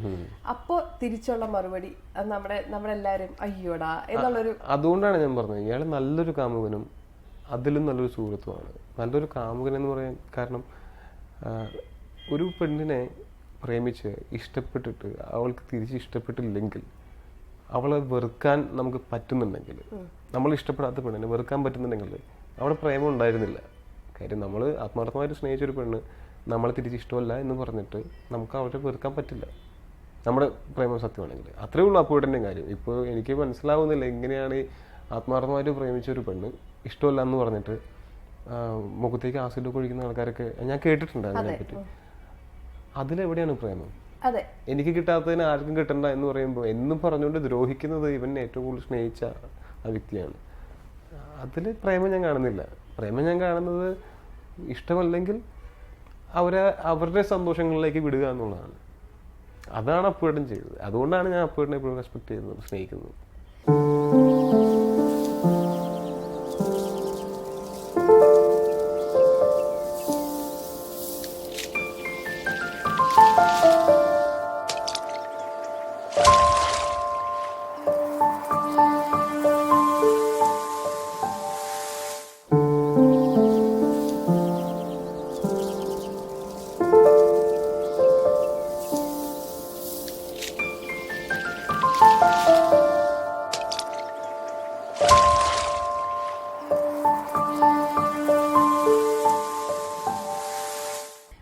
ഓരോ കഥാപാത്രം തിരഞ്ഞെടുക്കുമ്പോഴും ഇപ്പൊ പറഞ്ഞ ഒന്ന് വെയിറ്റ് ചെയ്തിട്ടാണല്ലോ ടൊവിനോ ഇപ്പൊ ഓരോ ക്യാരക്ടേഴ്സും ചെയ്തിരിക്കുന്നത്. അത് എനിക്ക് കിട്ടുകയാണെങ്കിൽ നല്ലത് മതി, ഇല്ലെങ്കിൽ ഞാൻ വെയിറ്റ് ചെയ്യാൻ തയ്യാറാണ് എന്നുള്ളൊരു മനോഭാവമാണ് അതിലൂടെ എനിക്ക്. അതെന്താണെന്ന് പറയുമോ, ഞാൻ സിനിമയെ ഭയങ്കരമായിട്ട് സ്നേഹിക്കുന്ന ആളാണ്. അത് ചെറുപ്പം മുതലേ ഞാൻ പറഞ്ഞല്ലോ ഞാൻ എങ്ങനെയാണ് സിനിമയെ സ്നേഹിച്ചു തുടങ്ങിയെന്ന് അറിയാം. ഞാൻ സിനിമയെ അതിഭയങ്കരമായിട്ട് സ്നേഹിക്കുന്നതാണ്. സിനിമയെ സ്നേഹിക്കുന്നവരെ സ്നേഹിക്കുന്നതാണ്. അപ്പോൾ ഒരു നല്ല സിനിമയുടെ ഭാഗമാവുക എന്നുള്ളതാണ് നമ്മുടെ ലക്ഷ്യം. അപ്പോൾ എല്ലാ സിനിമയും നമ്മൾ തിരഞ്ഞെടുക്കുന്നത് നന്നായിക്കൊള്ളുന്നോ തിയേറ്ററിൽ ഓടണമെന്നോ ഒന്നുമില്ല. നമ്മളൊരു കഥ കേൾക്കുന്നത് അനുസരിച്ചാണ് നമ്മൾ തീരുമാനിക്കുന്നത്. നമുക്ക് ആദ്യം തോന്നുന്ന എന്നുള്ളൊരു എല്ലാം നന്നാവും എന്ന് ചോദിച്ചിട്ടാണ് നമ്മൾ ചെയ്യുന്നത്. അല്ലാതെ ഒരിക്കലും ഇപ്പൊ 2 ഹിറ്റ് കഴിഞ്ഞൊരു ഫ്ലോപ്പ് ആയാലോ അങ്ങനത്തെ ചിന്തയൊന്നും ആരും ചിന്തിക്കുന്നില്ല. എല്ലാവരും ചെയ്യുന്നത് അങ്ങനെയാണ്. അപ്പോൾ ഇതെന്ന് വെച്ചാൽ ഇങ്ങനെ സെലക്ട് ചെയ്തിട്ട് കൂടി നമ്മുടെ സിനിമകളെല്ലാം വിജയിക്കുന്നില്ല. ഇവൻച്വലി തിയേറ്ററിൽ എത്തിയിട്ട് ഫൈനൽ ഡിസിഷൻ പ്രേക്ഷകരുടെയാണ്. അപ്പോൾ അവരാണ് തീരുമാനിക്കുന്നത് സിനിമ നന്നാവോ ഇല്ലയോ, അല്ലെങ്കിൽ ഞാൻ അഭിനയിച്ചത് നന്നായോ ഇല്ലയോ എന്നുള്ളത്. അപ്പോൾ അതിനു മുമ്പ് സിനിമ തിരഞ്ഞെടുക്കുമ്പോൾ നമ്മുടെ ഇൻറ്റ്യൂഷനെ വിശ്വസിക്കുക, അല്ലെങ്കിൽ ആ ബേസിക് ഇൻസ്റ്റിങ്സ് അനുസരിച്ച് പോവുക എന്നുള്ളൊരു ഇത് മാത്രമേ ഉള്ളൂ. ചുരുങ്ങിയ പക്ഷം ഞാനെങ്കിലും തിയേറ്റർ റിവ്യൂ കാണാൻ ആഗ്രഹിക്കുന്ന സിനിമകളെ ചെയ്യാവൂ എന്ന് ഞാൻ തീരുമാനിച്ചിട്ടുണ്ടായിരുന്നു. കാര്യം എനിക്കങ്ങനെ ഒരു ഭയങ്കരമായിട്ടുള്ള പ്രഷർ ഒരു ഭാഗത്തൊന്നുമില്ല. നീ സിനിമ ചെയ്യണം, 5 സിനിമ ചെയ്യണം, 10 സിനിമ, അങ്ങനെ ആർക്കും ഒരു വാക്കും കൊടുത്തിട്ടില്ല. ഞാൻ അത്യാവശ്യം ദാരിദ്ര്യത്തിൽ ജീവിച്ചിട്ടുള്ള ആളാണ്. എനിക്ക് ദാരിദ്ര്യത്തിൽ ജീവിക്കാൻ ഇനിയും മടിയില്ലാത്ത ആളാണ്. അത് പൈസയ്ക്ക് വേണ്ടിയിട്ട് ഞാൻ പക്ഷെ ഒരു സിനിമ ചെയ്യില്ല. ഒരു പൈസയ്ക്ക് വേണ്ടിയിട്ട് മാത്രം ഞാനൊരു സിനിമ, എനിക്ക് കൺവിൻസിങ് അല്ലാത്തൊരു സിനിമ ഞാൻ ചെയ്യില്ല. കാര്യം എനിക്ക് അങ്ങനെ വലിയ ദാരിദ്ര്യം ഒന്നും വരില്ല. കാര്യം എനിക്ക് എന്നെ സപ്പോർട്ട് ചെയ്യാനായിട്ട് എൻ്റെ ഫാമിലി ഉണ്ട്, എൻ്റെ ഫ്രണ്ട്സ് ഉണ്ട്. അങ്ങനെ എന്താ പറയുക, പൈസ ഉണ്ടാക്കി കൂട്ടി വെച്ച് കിട്ടിയാൽ വേണ്ടെന്ന് പറയില്ല. പൈസ ഉണ്ടാക്കി കൂട്ടി വെച്ചിട്ട് എന്തെങ്കിലും നേടിക്കോളാന്ന് ഞാൻ ആരോടും പറഞ്ഞിട്ടില്ല. നല്ല സിനിമ ചെയ്യുമ്പോൾ കിട്ടുന്ന സന്തോഷമൊന്നും ഒരുപാട് പൈസ കാണുമ്പോൾ എനിക്ക് വരാറില്ല. ഇപ്പം ABC എനിക്ക് ഇത്രയൊക്കെ ABCDയും പിന്നെ ഇപ്പം എന്തിന്റെ പിന്നെ ABCD ഒരു ആക്ടറെ സംബന്ധിച്ചിടത്തോളം ഇപ്പം അത് സത്യം പറഞ്ഞ ഒരു തുടക്കക്കാരനെ സംബന്ധിച്ചിടത്തോളം അത് വലിയ അവസരമായിരുന്നു. അല്ല, ഒരു തുടക്കക്കാരന് ഒരു ഒരു ഒരു മിസ്റ്റേക്കും ഇപ്പൊ ഒരു വ്യൂവർ എന്നുള്ള നിലയിൽ നമുക്കത് കണ്ടുപിടിക്കാൻ പറ്റുന്നില്ല. അതിൽ വില്ലനാണ് ഇയാളങ്ങോട്ട് തകർക്കുക, നമുക്ക് അതിലൊരു മിസ്റ്റേക്ക് കണ്ടുപിടിക്കുക, ഇയാള് പുതുമുഖമാണ്, അങ്ങനെ ഒരു സംഭവം കണ്ടു. അപ്പൊ നമ്മൾ അടുത്ത മൂവിക്ക് വേണ്ടി വെയിറ്റ് ചെയ്യായിരുന്നു. പിന്നെ ചെയ്തു. ഇപ്പതാ ഈ എന്ന് നിന്നെ മൊയ്തീൻ വരെ എത്തി നിൽക്കുമ്പോൾ നിങ്ങൾ 3 പേരും, ഇപ്പൊ രാജു, ഇപ്പൊ ചോദിനു, അതുപോലെ ബാല, ഈ ഒരു ഫ്രണ്ട്ഷിപ്പിന്റെ കാര്യം കൂടി ഇതിലിങ്ങനെ പറയാതെ പറഞ്ഞു പോകുന്നുണ്ടല്ലോ. നിങ്ങൾ ഭയങ്കര കൂട്ടാണെന്നുള്ളത് ഈ ഫിലിം കാണുമ്പോൾ മനസ്സിലാവും. അപ്പോൾ എങ്ങനെയാണ് ശരിക്കും ഡയറക്ടർ ഈ ഫിലിമിലേക്ക് എങ്ങനെയാണ് ടൊവിനോ ഇതിലേക്ക് എത്തപ്പെടുന്നത്? എങ്ങനെയാണ് ഞാനിതിലേക്ക് എത്തപ്പെടുന്നത്? ഞാൻ ABCD കഴിഞ്ഞ അടുത്തതായിട്ട് റിലീസായ സിനിമ 7th Day ആണ്. ഈ 7th Day ചെയ്യുമ്പോൾ 7th Dayയിൽ അതൊരു തീർച്ചയായിട്ടും ഒരു പൃഥ്വിരാജ് സിനിമയാണത്. അപ്പോൾ അതിൽ ഞാൻ ചെയ്തൊരു ക്യാരക്ടറാണ്, അതൊരു വില്ലൻ ക്യാരക്ടറാണ്. എന്നെക്കാളും വലിയ വില്ലനായിരുന്നു അതിലത്തെ നായകൻ. അപ്പോൾ ആ സിനിമയുടെ സമയത്ത് ഞങ്ങൾക്ക് കോമ്പിനേഷൻ സീൻസ് ഒന്നും പോലും ഇല്ല. എനിക്കും ശ്രീ പൃഥ്വിരാജിനും ഒരു കോമ്പിനേഷൻ സീൻ പോലും ഇല്ല. പക്ഷെ ഞങ്ങൾ ഷൂട്ടിംഗ് സമയത്ത് ഞങ്ങൾ തമ്മിലൊരു സൗഹൃദം ഉണ്ടായിരുന്നു. ആ സൗഹൃദം എന്തോ എനിക്ക് ഈ ക്യാരക്ടർ ചെയ്യാൻ പറ്റും, സൗഹൃദം കൊണ്ട് മാത്രമല്ല എനിക്ക് ഈ ക്യാരക്ടർ ചെയ്യാൻ പറ്റും എന്നുള്ളൊരു തോന്നൽ അദ്ദേഹത്തിന് തോന്നിയതുകൊണ്ടാവാം ഇതിലേക്ക് എന്നെ വിളിച്ചത്. അദ്ദേഹം വിളിച്ച പ്രകാരമാണ് എൻ്റെ അടുത്ത് വിളിച്ച് സംസാരിച്ചു, ഇങ്ങനൊരു ക്യാരക്ടർ ഉണ്ട്, നല്ല ക്യാരക്ടറാണ്, ടോവിനോ ചെയ്യണം എന്ന് തോന്നി. അപ്പോൾ അന്ന് എൻ്റെ അടുത്ത് പറഞ്ഞിട്ടുണ്ട്, ഈ സ്ക്രിപ്റ്റ് വായിച്ചിട്ട് ഇതിലെ ഏറ്റവും നല്ല സീൻ അഭിനയിക്കുന്നത് ടൊവിനോ ആണ്, ഞാനല്ല എന്നാണ് അദ്ദേഹം പറഞ്ഞത്. അങ്ങനെ ഒരു സീൻ ഉണ്ട് എന്നാണ് പറഞ്ഞത്. അതിനുശേഷമാണ് ഞാൻ ഡയറക്ടർ മീറ്റ് ചെയ്യുന്നു, കഥ കേൾക്കുന്നത്. അപ്പോൾ തീർച്ചയായിട്ടും ഈ സിനിമയിലേക്ക് വരാൻ കാരണം അദ്ദേഹമാണ്. പക്ഷെ ഇവിടെ വന്നു കഴിഞ്ഞിട്ട് ഞാൻ ഏറ്റവും കൂടുതൽ എനിക്ക് സൗഹൃദം ഈ ലൊക്കേഷനിൽ ഏറ്റവും കൂടുതൽ സൗഹൃദം ഉണ്ടായത് ബാലച്ചേട്ടനുമായിട്ടാണ്. ഞാൻ ആദ്യം കാണുന്നത് ഇവിടെ വെച്ചിട്ടാണ്. ഈ കഴിഞ്ഞ ഒരു 2 ദിവസം മുമ്പ് വരെ ഞങ്ങൾ 3 പേരും കൂടെ ഒരുമിച്ച് കൂടിയിരുന്നു. ഞങ്ങൾ ഇതിന്റെ ഒരു സക്സസ് പാർട്ടി എന്നുള്ള പോലെ ഞങ്ങൾക്ക് ഭയങ്കര സന്തോഷമായിരുന്നു. പിന്നെ പ്രൊഡ്യൂസർ ഉണ്ടായിരുന്നു. കാര്യം ക്യാമറമാൻ വരേണ്ടതായിരുന്നു, പക്ഷെ അദ്ദേഹത്തിന് ഷൂട്ടിങ്ങിന്റെ തിരക്കുകളുണ്ടായിരുന്നു. അതുപോലെ ഡയറക്ടർ തിരുവനന്തപുരത്തായിരുന്നു. കൊച്ചിയിലുണ്ടായിരുന്നായിരുന്നു. ഞങ്ങളൊന്ന് കൂടിയിരുന്നു. കാര്യം ഞങ്ങൾക്ക് ഭയങ്കര സന്തോഷമാണ്. കാര്യം എല്ലാവരും ആത്മാർത്ഥമായിട്ട് പണിയെടുത്തിട്ടുണ്ട്. അപ്പൊ അതിന്റെ റിസൾട്ട് കിട്ടുന്നതിന് സന്തോഷം. പിന്നെ ഇതുപോലെ ബാല ചെയ്ത ക്യാരക്ടർ പറയാതിരിക്കാൻ വയ്യ. എനിക്ക് ബാലചേട്ടന്റെ ക്യാരക്ടർ, സേതു എന്ന് പറയുന്ന ക്യാരക്ടർ എനിക്ക് ഭയങ്കര ഇഷ്ടപ്പെട്ട ക്യാരക്ടറാണ്. കാര്യം പ്രധാനമായിട്ടും ഞാൻ പറയുന്നത് അത് കാഞ്ചനമാല മൊയ്തീൻ എന്ന് പറയുന്ന 2 പേരുടെ പ്രണയം. അവർക്ക് തമ്മിൽ ഒന്നിക്കാൻ പറ്റുന്നില്ല. കാഞ്ചനമാല വീട്ടുതടങ്കലിലാവുന്നു. അപ്പൊ അവർ 2 പേരും പരസ്പരം കാത്തിരിക്കുന്നു. ഇതേ സമയം തന്നെ കല്യാണം കഴിക്കാതെ കാത്തിരിക്കുന്ന വേറെ 2 പേരും കൂടെ ഉണ്ട്. പെരുമ്പറമ്പിൽ അപ്പുവും കൊട്ടാറ്റിൽ സേതു. എൻ്റെ ക്യാരക്ടറും ബാലചേട്ടനായിരുന്നു. എനിക്ക് കാഞ്ചനമാലയോടുള്ള പ്രണയം കൊണ്ടാണ് ഞാൻ കാത്തിരിക്കുന്നത്, എന്തെങ്കിലും കാഞ്ചനമാലയെ കിട്ടും എന്നുള്ളത്. ബാലചേട്ടൻ ചെയ്ത ക്യാരക്ടർ കാത്തിരിക്കുന്നത് അനിയത്തിയുടെ കല്യാണം കഴിയാതെ അവളൊരു നിലയ്ക്കെത്തിക്കാതെ എനിക്കൊരു ജീവിതം വേണ്ട എന്ന് പറഞ്ഞ് നിൽക്കുന്ന ഒരു ക്യാരക്ടറാണ്. ഇങ്ങനെയുള്ള ക്യാരക്ടേഴ്സൊക്കെ സത്യം പറഞ്ഞാൽ പഴയ കാലത്ത് ഉണ്ടായിരുന്നു. അതെ, അത് ഒരു അപൂർവ കാഴ്ചയായിരുന്നു. ഇപ്പോഴും ഉണ്ട് കേട്ടോ, ഇപ്പോഴും ഉണ്ട്. അപൂർവം ഇപ്പോഴും ഉണ്ട്. ഇല്ല ഇല്ല, ഞാൻ നേരിട്ട് കണ്ടിട്ടില്ല.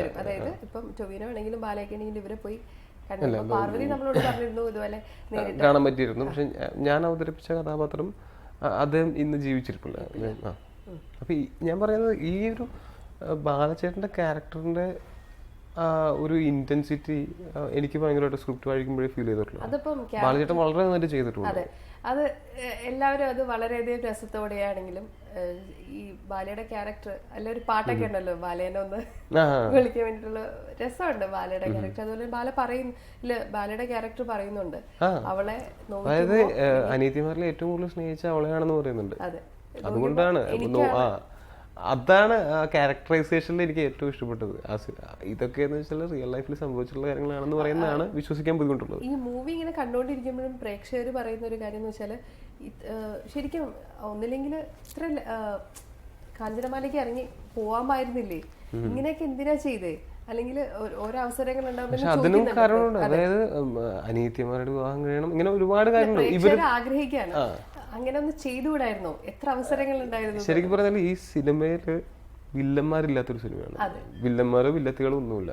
ഇതിലെ വില്ലൻ എന്ന് പറയുന്നത് സാഹചര്യവും വിധിയുമാണ്. അതാണ് ഈ സിനിമയുടെ, അത് അവരൊന്നിക്കാൻ സമ്മതിക്കാതിരുന്ന സാഹചര്യവും വിധിയുമാണ്. അതാണ് ഈ സിനിമയുടെ ഈ കഥയുടെ ഒരു ഹൈലൈറ്റ്. എന്നിട്ടുകൂടി ഒന്നിക്കാൻ പറ്റാതിരുന്നിട്ട് കൂടി ഇപ്പൊ ഈ പ്രായത്തിലും ഇത്രയും കാലം കഴിഞ്ഞിട്ടും ഇവര് കാത്തിരിക്കുക എന്ന് പറയാൻ പറ്റില്ല, ത്യജിച്ചു ജീവിതം. മൊയ്തീന്റെ വിധവയായിട്ട് ജീവിക്കുന്നതാണ്. മൊയ്തീന്റെ വിധവയായിട്ട് സന്തോഷത്തോടുകൂടി ജീവിക്കുകയാണ്. മൊയ്തീന് വേണ്ടി ഇപ്പോഴും ജീവിച്ചുകൊണ്ടിരിക്കുകയാണ്. അപ്പൊ അതൊരു നമ്മൾ ഒരു ഇന്റർനാഷണൽ ഫിക്ഷൻസിൽ നമ്മൾ കണ്ടിട്ടുള്ള പല പ്രണയങ്ങളെക്കാളും തീവ്രമായിട്ടുള്ള പ്രണയമാണ് നമ്മുടെ നാട്ടില് റിയൽ ലൈഫിൽ സംഭവിച്ചിട്ടുള്ള ഈ പ്രണയം. ചിത്രത്തിലെ പാട്ടുകളെ ഗാനങ്ങളെ കുറിച്ച് എടുത്തു പറയേണ്ട കാര്യമാണ്. കാരണം ആവശ്യത്തിനനുസരിച്ച് അല്ലെങ്കിൽ ആ ഒരു സിനിമയ്ക്ക് ചില സിനിമകളുണ്ട് ആവശ്യമില്ലാതെ പാട്ടുകളും കാര്യങ്ങളും, പിന്നെ ബാക്ക്ഗ്രൗണ്ട് സ്കോർ അടക്കം ഞാൻ പറയുകയാണെങ്കിൽ നമുക്ക് എല്ലാവർക്കും ഗംഭീരമാണ്. എനിക്ക് കാര്യം എല്ലാം ഒത്തിണങ്ങി വരിക എന്ന് പറയുന്നത് അപൂർവമായിട്ട് സംഭവിക്കുന്നതാണ്. അപ്പൊ ഈ സിനിമയുടെ 3 മ്യൂസിക് ഡയറക്ടേഴ്സ് ആണ്. അതെ, ഇതില് പാട്ടുകൾ ചെയ്തിരിക്കുന്നത് 2 മ്യൂസിക് ഡയറക്ടേഴ്സ് ആണ്, ജയചന്ദ്രൻ സാറും രമേശ് നാരായണൻ സാറും. പിന്നെ ബാക്ക്ഗ്രൗണ്ട് സ്കോർ ഗോപി ചേട്ടനാണ്. അപ്പോൾ ബാക്ക്ഗ്രൗണ്ട് സ്കോറും ഒരു സോങ്ങും ചെയ്തിട്ടുണ്ട്. ഇതെല്ലാം പ്രേക്ഷകർ സ്വീകരിച്ചു എന്നുള്ളതാണ്. ഇതിൽ ബാക്ക്ഗ്രൗണ്ട് സ്കോർ ശ്രദ്ധിച്ചു കഴിഞ്ഞാൽ ഒരെണ്ണത്തില് ഒരു ഹോൺ യൂസ് ചെയ്തിട്ട് ബാക്ക്ഗ്രൗണ്ട് സ്കോർ കൊടുത്തിട്ടുണ്ട്. അപ്പൊ ഹോണിനെ പറ്റി പറയുമ്പോൾ കാർ ഹോൺ ഉപയോഗിച്ചിട്ടൊക്കെ അതൊക്കെ ഭയങ്കര രസമായിട്ടുണ്ട്. അതെ, അത് കഴിഞ്ഞിട്ട് ആ ഒരു ഹോൺ എന്നുള്ള പോയിട്ട് അതൊരു മ്യൂസിക്കലായിട്ട് പോകുന്നുണ്ട് ആ ഹോൺ. അങ്ങനത്തെ കുറെ സാധനങ്ങളുണ്ട്. പിന്നെ മറ്റേ എല്ലാ പാട്ടുകളും ഭയങ്കര എല്ലാ പാട്ടുകളും ഞാൻ ഇപ്പൊ ഓർക്കുന്നത് ഇപ്പൊ കാത്തിരുന്നു എന്ന് പറയുന്ന പാട്ടൊക്കെ ഭയങ്കര ഹോണ്ടിങ് ആണ്. അത് ഷൂട്ടിംഗ് നടക്കുന്ന സമയത്ത്, ആ പാട്ടിന്റെ ഷൂട്ടിംഗ് നടക്കുന്ന സമയത്ത് അത് സ്പീക്കറിൽ, അപ്പൊ ആ ഡെയിലി സ്പീക്കറിൽ നമ്മൾ പ്ലേ ചെയ്യുമ്പോൾ ഭാഷയൊന്നും അറിയാത്ത ഒരു ഹിന്ദിക്കാരൻ ചേട്ടനുണ്ടായിരുന്നു നമ്മുടെ ലൈറ്റിൽ. അപ്പൊ ഞാൻ ഒരു ദിവസം വരുമ്പോ വെച്ചാൽ ഞാൻ അത്ഭുതപ്പെട്ട് പോയത് ഇദ്ദേഹം ഈ ലൈറ്റും പിടിച്ചോണ്ട് പോകുമ്പോ പാടിക്കൊണ്ടിരിക്കുകയാണ് കാത്തിരുന്നു എന്ന് പറഞ്ഞ പുള്ളി പോവാണ്. അപ്പൊ അന്നേ എനിക്കറിയാം ഈ പാട്ട് ആൾക്കാരിലേക്ക് എത്തുമെന്ന് ഉറപ്പാണ്. കാര്യം അതുപോലെയാണ് എല്ലാവരുടെയും ചുണ്ടില് ആ പാട്ട്.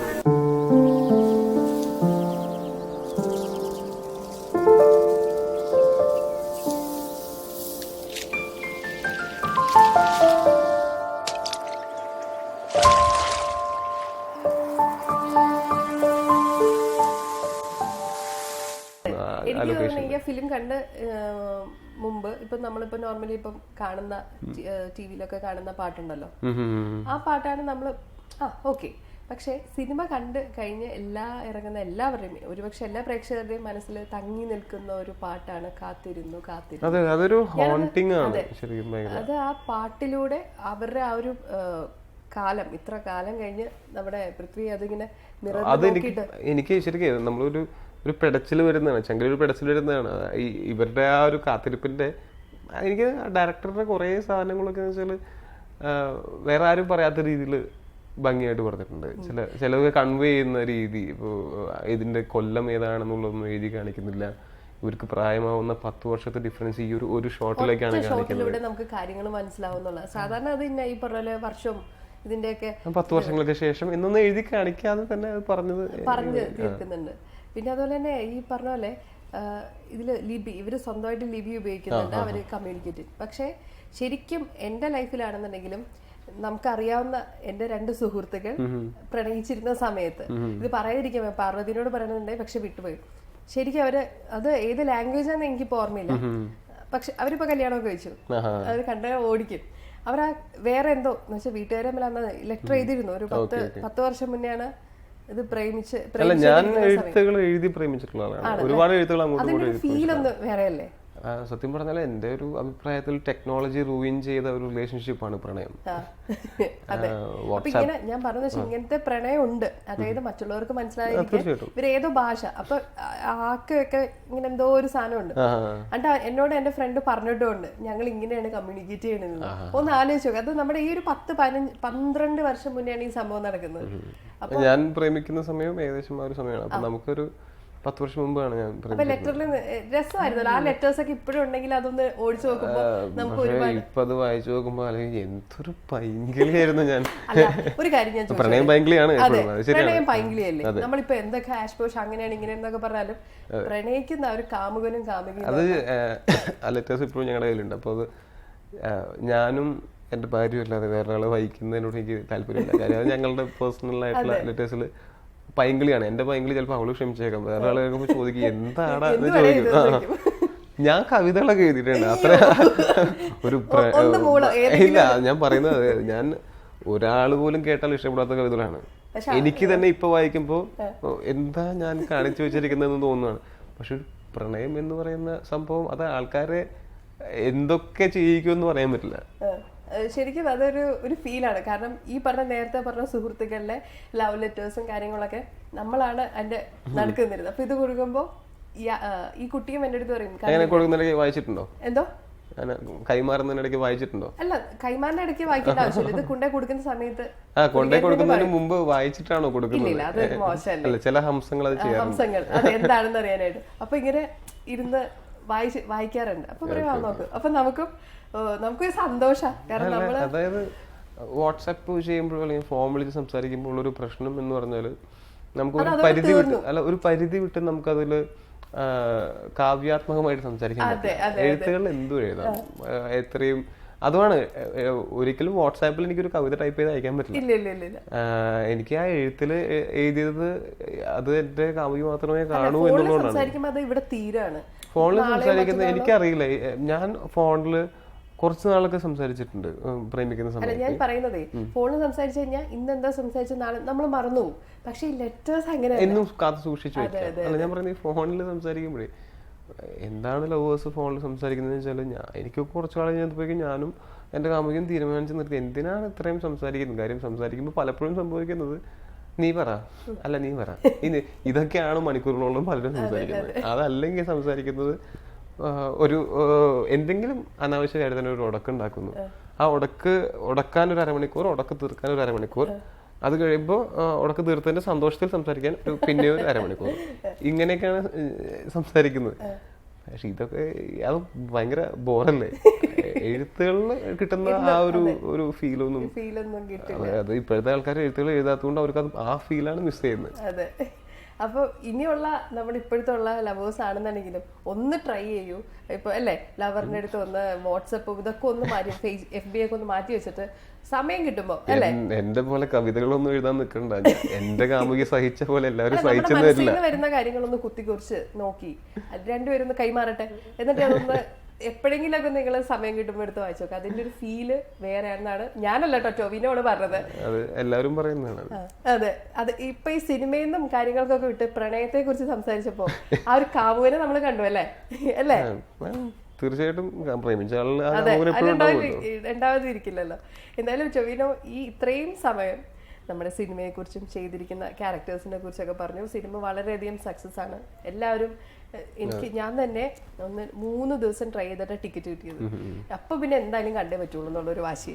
അപ്പൊ അതുപോലെ തന്നെ എല്ലാവരും ഈ സിനിമ നെഞ്ചേറ്റി കഴിഞ്ഞു. അത് എനിക്ക് ഏറ്റവും സന്തോഷമുള്ള കാര്യം എന്ന് വെച്ചാല് ആഫ്റ്റർ എവ്രി ഷോ, എല്ലാ ഷോയും കഴിയുമ്പോൾ ആളുകൾ കൈയടിക്കുന്നത്. അതായത് സിനിമ തീർന്ന് ടൈറ്റിൽസിന്റെ സമയത്ത് കൈയടിക്കുക എന്ന് പറഞ്ഞാൽ അത് ആ സിനിമയും അതിന്റെ പിന്നിൽ പ്രവർത്തിച്ച എല്ലാവർക്കും ഒരു അഭിനന്ദനമാണ്. അത് ഏത് മൾട്ടിപ്ലക്സിലായാലും ഏത് സാധാരണ ലോക്കൽ തിയേറ്റർ ആണെങ്കിലും എനിക്ക് ഇതുണ്ട്. അത് വലിയൊരു അംഗീകാരമാണ്. അതിന്റെ ഭാഗമാവാൻ പറ്റിയത് വലിയ ഇന്റർവെല്ലിന് തൊട്ട് മുന്നേ ഉള്ള അല്ലെങ്കിൽ ഇന്റർവെല്ലിന് ഇങ്ങനെ നടന്ന് പൃഥ്വി ഇങ്ങനെ ഒരു ഡയലോഗ് പറഞ്ഞു അവിടെ തൊട്ട് ആ സൈഡിൽ കയ്യടിയുണ്ട്. പിന്നെ ഈ പറഞ്ഞ ഓരോ പലയിടത്തും സിനിമ തീരുമ്പോഴും ആൾക്കാർ ഒന്നടങ്കം എഴുന്നേറ്റ് നിന്നിട്ടാണ് കയ്യടി. അതൊരു സിനിമയ്ക്ക് കിട്ടുന്ന അംഗീകാരമാണ് തീർച്ചയായിട്ടും. എനിക്ക് പേഴ്സണലി ഉണ്ടായ ഒരു എക്സ്പീരിയൻസ് ഞാൻ പറഞ്ഞുതരാം. ഞാൻ എൻ്റെ വീടിൻ്റെ അടുത്തുള്ള തിയേറ്ററിൽ ഞാൻ ഒരു സെക്കൻഡ് ഷോയ്ക്ക് പോയി ഒരു ദിവസം. ഞാനും എൻ്റെ വൈഫും ഉണ്ടായിരുന്നു, ചേട്ടനുണ്ടായിരുന്നു, ചേട്ടൻ്റെ ഫ്രണ്ട്സ് ഉണ്ടായിരുന്നു, എൻ്റെ ഫ്രണ്ടും ഉണ്ടായിരുന്നു. അങ്ങനെ ഞങ്ങൾ കണ്ടുകൊണ്ടിരിക്കുമ്പോൾ ആസ് യൂഷ്വൽ ഒരു നല്ല സിനിമ കാണുന്നതിൻ്റെ റെസ്പോൺസാണ് അവിടെ. എന്നിട്ട് സിനിമ കഴിഞ്ഞ് എല്ലാവരും കൈയടിച്ചു. അത് കഴിഞ്ഞ് എല്ലാവരും ഇറങ്ങുന്ന സമയത്ത് ലൈറ്റ് ഇട്ടു. അവർ ലൈറ്റ് ഇട്ടപ്പോഴാണ് പലരും എന്നെ കാണുന്നത്. അപ്പോൾ ഈ അപ്പുവേട്ടനെ, അത് എന്നോടുള്ള സ്നേഹമല്ല ഞാൻ പറയുന്നത്, അപ്പുവേട്ടോടുള്ള സ്നേഹമാണ് ഞാൻ പറയുന്നത്. എന്നെ കണ്ട് അവിടെ കൂടിയിരുന്ന എല്ലാവരും കൂടെ കുറച്ച് ഒരു 30 സെക്കൻഡ്സ് ക്ലാപ്പ് ചെയ്തു. അപ്പം എനിക്കുണ്ടായിരുന്നുള്ള സന്തോഷം എന്ന് പറഞ്ഞാൽ ഓരോരുത്തരോടും ഭയങ്കരമായിട്ടുള്ള നന്ദിയാണ് തോന്നിയത്. അപ്രിഷിയേറ്റ് ചെയ്യുന്നതിലുള്ള നന്ദി. അത് വേറൊരു ഫീലാണ്. നമ്മുടെ സ്വന്തം നാട്ടുകാർ നമ്മളുടെ ഒരു വർക്ക് കണ്ട് നമ്മൾ അഭിനന്ദിക്കുക. ഈ സിനിമയുടെ ഭാഗമായതുകൊണ്ടാവാം, അല്ലെങ്കിൽ ഒരു പക്ഷേ എൻ്റെ പെർഫോമൻസ് നല്ലതായതുകൊണ്ടോ ആവാം അവർ ക്ലാപ്പ് ചെയ്തത്. എന്തായാലും എനിക്കതൊരു ഡ്രീം കം ട്രൂ ആയിരുന്നു. എനിക്ക് ഇതിനു മുമ്പ് ഇങ്ങനെ ഒരു റെക്കഗ്നീഷൻ ഒന്നും കിട്ടിയതായിട്ട് ഓർക്കുന്നില്ല. തീർച്ചയായിട്ടും വളരെയധികം സന്തോഷം തരുന്ന ഒരു കാര്യമാണ്. പല സീനുകളും മനസ്സിലേക്ക് ഇങ്ങനെ ഓർമ്മ വരികയാണ്. ആ നാണത്തോടെയുള്ള നടപ്പ് ടോവിനോടെ. അല്ല അതൊക്കെ എനിക്ക് ഞാൻ ഇതൊക്കെ ഒന്നും അങ്ങനെ പ്ലാൻ ചെയ്തിട്ട് ചെയ്യുന്നതല്ല. അപ്പുവേട്ടനായിരുന്നെങ്കിൽ അങ്ങനെ ചെയ്യുമായിരിക്കും എന്ന് ജസ്റ്റ് സീനിന് മുമ്പാണ് നമ്മൾ ചിന്തിക്കുന്നത്. അതൊക്കെ എന്ന് പറഞ്ഞാൽ അതാ ഞാൻ പറഞ്ഞു, ഒരു കാമുകൻ ഏത് എക്സ്റ്റെന്റ് വരെയാണ്. ഞാൻ കവിത എഴുതിയിട്ടുണ്ടെങ്കിൽ അത് എന്റെ ഏറ്റവും അറ്റമാണ്. മറ്റേ ഇളങ്കാറ്റിൽ തേങ്ങാ കുലകളാടുന്നു എന്ന് പറഞ്ഞ കവിതയൊക്കെ അല്ലേ, അതുപോലത്തെ കവിതയൊക്കെയാണ്. അതാണ് തീർച്ചയായിട്ടും. ഞാൻ നല്ലൊരു കവിയേ അല്ല. നെക്സ്റ്റ് പ്രൊജക്ട് സ്റ്റൈൽ എന്ന് പറയുന്ന പ്രൊജക്റ്റാണ്. ബിനു, ഇതിഹാസയുടെ ഡയറക്ടർ ബിനു ഡയറക്ട് ചെയ്യുന്ന സിനിമയാണ്. ആ ടീം തന്നെയാണ്. ഉണ്ണി മുകുന്ദനാണ് നായകൻ. അപ്പൊ അതിൽ ഞാൻ ചെയ്യുന്ന ഒരു വില്ലൻ ക്യാരക്ടറാണ്. അത് ഉടനെ ഉണ്ട്. ഇപ്പൊ ഷൂട്ടിംഗ് നടക്കുന്നുള്ളൂ, ഉടനെ ഉണ്ടാവും. അപ്പൊ അതെന്ന് പറഞ്ഞാൽ എനിക്ക് വേറെ ഒന്നുമില്ല. എനിക്കിപ്പോ ഞാൻ ഓരോ ഏരിയാസ് ആണ് കവർ ചെയ്യാൻ നോക്കുന്നത്. സിനിമ അഭിനയത്തിന്റെ ഞാൻ ചെയ്തിട്ടുള്ളത് പിന്നെയും ചെയ്യുന്നതിൽ അർത്ഥമില്ലല്ലോ. അപ്പൊ ഇതെന്ന് പറഞ്ഞാൽ ഒരു ദുഷ്ടനായിട്ടുള്ള വില്ലനാണ്. അപ്പോൾ അതിൽ നന്മയൊന്നും ഇല്ലാത്തൊരു വില്ലനാണ്. അപ്പൊ അതെങ്ങനെ നന്നായി ചെയ്യാന്നുള്ളതാണ് ഇപ്പോഴത്തെ ഒരു ശ്രമം. അപ്പോൾ അതിൽ ആണ് ഞാൻ ആദ്യമായിട്ട് ഫൈറ്റ് ചെയ്യുന്നത്. അത് എനിക്ക് എളുപ്പമല്ല, പണിയല്ല. ഞാൻ ഫൈറ്റ് ഇഷ്ടപ്പെടുന്ന ആളാണ്, കാണാൻ ഇഷ്ടപ്പെടുന്ന ആളാണ്, ചെയ്യുമ്പോൾ അത്ര എളുപ്പമില്ല. അപ്പൊ അതാണ്. പിന്നെ 2 ഗസ്റ്റ് അപ്പിയറൻസസ് ഉണ്ട്. ചാർലി എന്ന് പറയുന്ന സിനിമയിൽ ഗസ്റ്റ് അപ്പിയറൻസ് ഉണ്ട്. പിന്നെ മൺസൂൺ മാംഗോസ് എന്ന് പറയുന്ന സിനിമ. അത് ഇപ്പോൾ ചാർലിയുടെ ഷൂട്ടിംഗ് ഇപ്പോൾ നടക്കുകയാണ്. അത് എനിക്ക് 2-3 ദിവസത്തെ ഷൂട്ടേ ഉള്ളൂ. മൺസൂൺ മാംഗോസ് കഴിഞ്ഞു ഷൂട്ട്. എന്തായാലും ഞങ്ങൾക്ക് എല്ലാവർക്കും വളരെയധികം പ്രതീക്ഷ നൽകുന്ന ഒരു ആക്ടറാണ് ടൊവിനോ. അത് ഓരോ സിനിമകളിലൂടെ പ്രൂവ് ചെയ്യുന്നു. അമിതമായിട്ടുള്ള പ്രതീക്ഷ വെക്കരുത്. ഞാൻ അങ്ങനെ ഒരു ബോൺ ആക്ടറെന്നോ അങ്ങനെ അല്ലെങ്കിൽ ഒരു ഭയങ്കര നടനെന്നൊന്നും എനിക്ക് ഇതുവരെ തോന്നിയിട്ടില്ല. മലയാളയിലെ കുറ്റമൊന്നും പറയല്ല, പക്ഷെ അവര് സ്നേഹിക്കുകയാണെങ്കിൽ അതിനെങ്കിലും നോക്കും. ഒരാളെ ഏതൊരു നോക്കി പയ്യെ പോച്ചത് പിന്നെ അങ്ങനെ സ്നേഹിച്ചു കഴിഞ്ഞാൽ വിടില്ലെന്നാണ് ഞാൻ പറഞ്ഞല്ല, പലരും പറഞ്ഞു കേട്ടിട്ടുള്ളതാണ്. അപ്പൊ അതുപോലെ തന്നെ സന്തോഷം. അതെ, എന്തായാലും വളരെയധികം സന്തോഷം. പ്രേക്ഷകരോട് ഒരു 2 വാക്ക്. പ്രേക്ഷകരോട് ഇത്രേ പറയാനുള്ളൂ. നല്ല സിനിമകൾ വന്നാൽ, ഇപ്പോൾ ഈ സിനിമ മാത്രമല്ല, നല്ല സിനിമകൾ ഏത് വന്നാലും നിങ്ങളത് തിയേറ്ററിൽ പോയി കാണണം. അതിൽ വർക്ക് ചെയ്തിട്ടുള്ള ആൾക്കാരെ അഭിനന്ദിക്കണം. കാരണം മലയാള സിനിമ ഇവിടെയൊന്നും അല്ല എത്തേണ്ടത്, ഇതിനേക്കാൾ എത്രയോ വലിയ ലെവലിൽ എത്താനുള്ളതാണ് മലയാള സിനിമ. ഞാൻ ഒരുപാട് ഇന്റർനാഷണൽ സിനിമകൾ കാണാൻ ശ്രമിക്കുന്ന ആളാണ്. അപ്പോൾ എനിക്ക് ഒരു വാക്ക് പോലും ചില ഭാഷകളിൽ അറിയില്ല. ഇപ്പോൾ ഒരു കൊറിയൻ സിനിമയിൽ എനിക്കൊരു വാക്ക് പോലും അറിയില്ല, അല്ലെങ്കിൽ ഫ്രഞ്ച് സിനിമയിൽ എനിക്കൊന്നും അറിയില്ല. പക്ഷെ ഞാൻ ഈ കൊറിയൻ സിനിമയും ഫ്രഞ്ച് സിനിമയും ലാറ്റിൻ അമേരിക്കൻ സിനിമകളും സബ് ടൈറ്റിൽ വെച്ചിരുന്ന് കാണുന്നുണ്ട്. അപ്പോൾ ഇതേപോലെ ഈ കൊറിയക്കാരും ലാറ്റിൻ അമേരിക്കക്കാരും ഫ്രഞ്ചുകാരും ഇംഗ്ലീഷുകാരും എല്ലാവരും നമ്മുടെ മലയാള സിനിമ സബ് ടൈറ്റിൽ വെച്ച് കാണുന്ന ഒരു കാലം വരണം എന്നാണ് ആഗ്രഹം. അപ്പം അതിൻ്റെ ആ ഒരു എന്താ പറയുക, എല്ലാ നല്ല സിനിമകളും വിജയിക്കുന്ന, എല്ലാ നല്ല സിനിമകളും ഒരു അന്താരാഷ്ട്ര നിലവാരത്തിൽ അങ്ങനെ അന്താരാഷ്ട്ര നിലയിൽ ആ ഒരു രീതിയിൽ ശ്രദ്ധിക്കപ്പെട്ട് അതിൻ്റെയൊക്കെ ഏതെങ്കിലുമൊക്കെ സിനിമകളുടെ ഭാഗമായിട്ട് എനിക്കും വളരാൻ പറ്റട്ടെ, ഇൻഡസ്ട്രി വളരട്ടെ, എല്ലാ നല്ല സിനിമകളും വിജയിക്കട്ടെ, എല്ലാവർക്കും നല്ലത് മാത്രം വരട്ടെ. ചോദിച്ചപ്പോൾ ഒരുപാട് സന്തോഷം. ഇനിയപ്പോൾ അടുത്ത ഫിലിം പ്രൊമോഷന് മുന്നേ ആയിട്ടാണെങ്കിൽ സമയം കിട്ടുന്ന പോലെ ഇതൊരു വിശേഷങ്ങൾ പങ്കുവയ്ക്കാനായിട്ട് ഒരു ദിവസം വരാം. ഇത്രയും തിരക്ക് പിടിച്ച സമയമാണെന്ന് എനിക്കറിയാം. ഇനി അടുത്ത ഷൂട്ടിന് പോകുന്ന സമയമാണ്, അതിന്റെ ഇടയിൽ കൂടിയാണ് നമ്മളിപ്പോൾ നടന്നത്. ഒരുപാട് സന്തോഷമാണ് നല്ല നല്ല ക്യാരക്ടേഴ്സ് ചെയ്യാനായിട്ട് കിട്ടുന്ന ആത്മാർത്ഥമായിട്ട് പറയുന്നു. Thank you so much.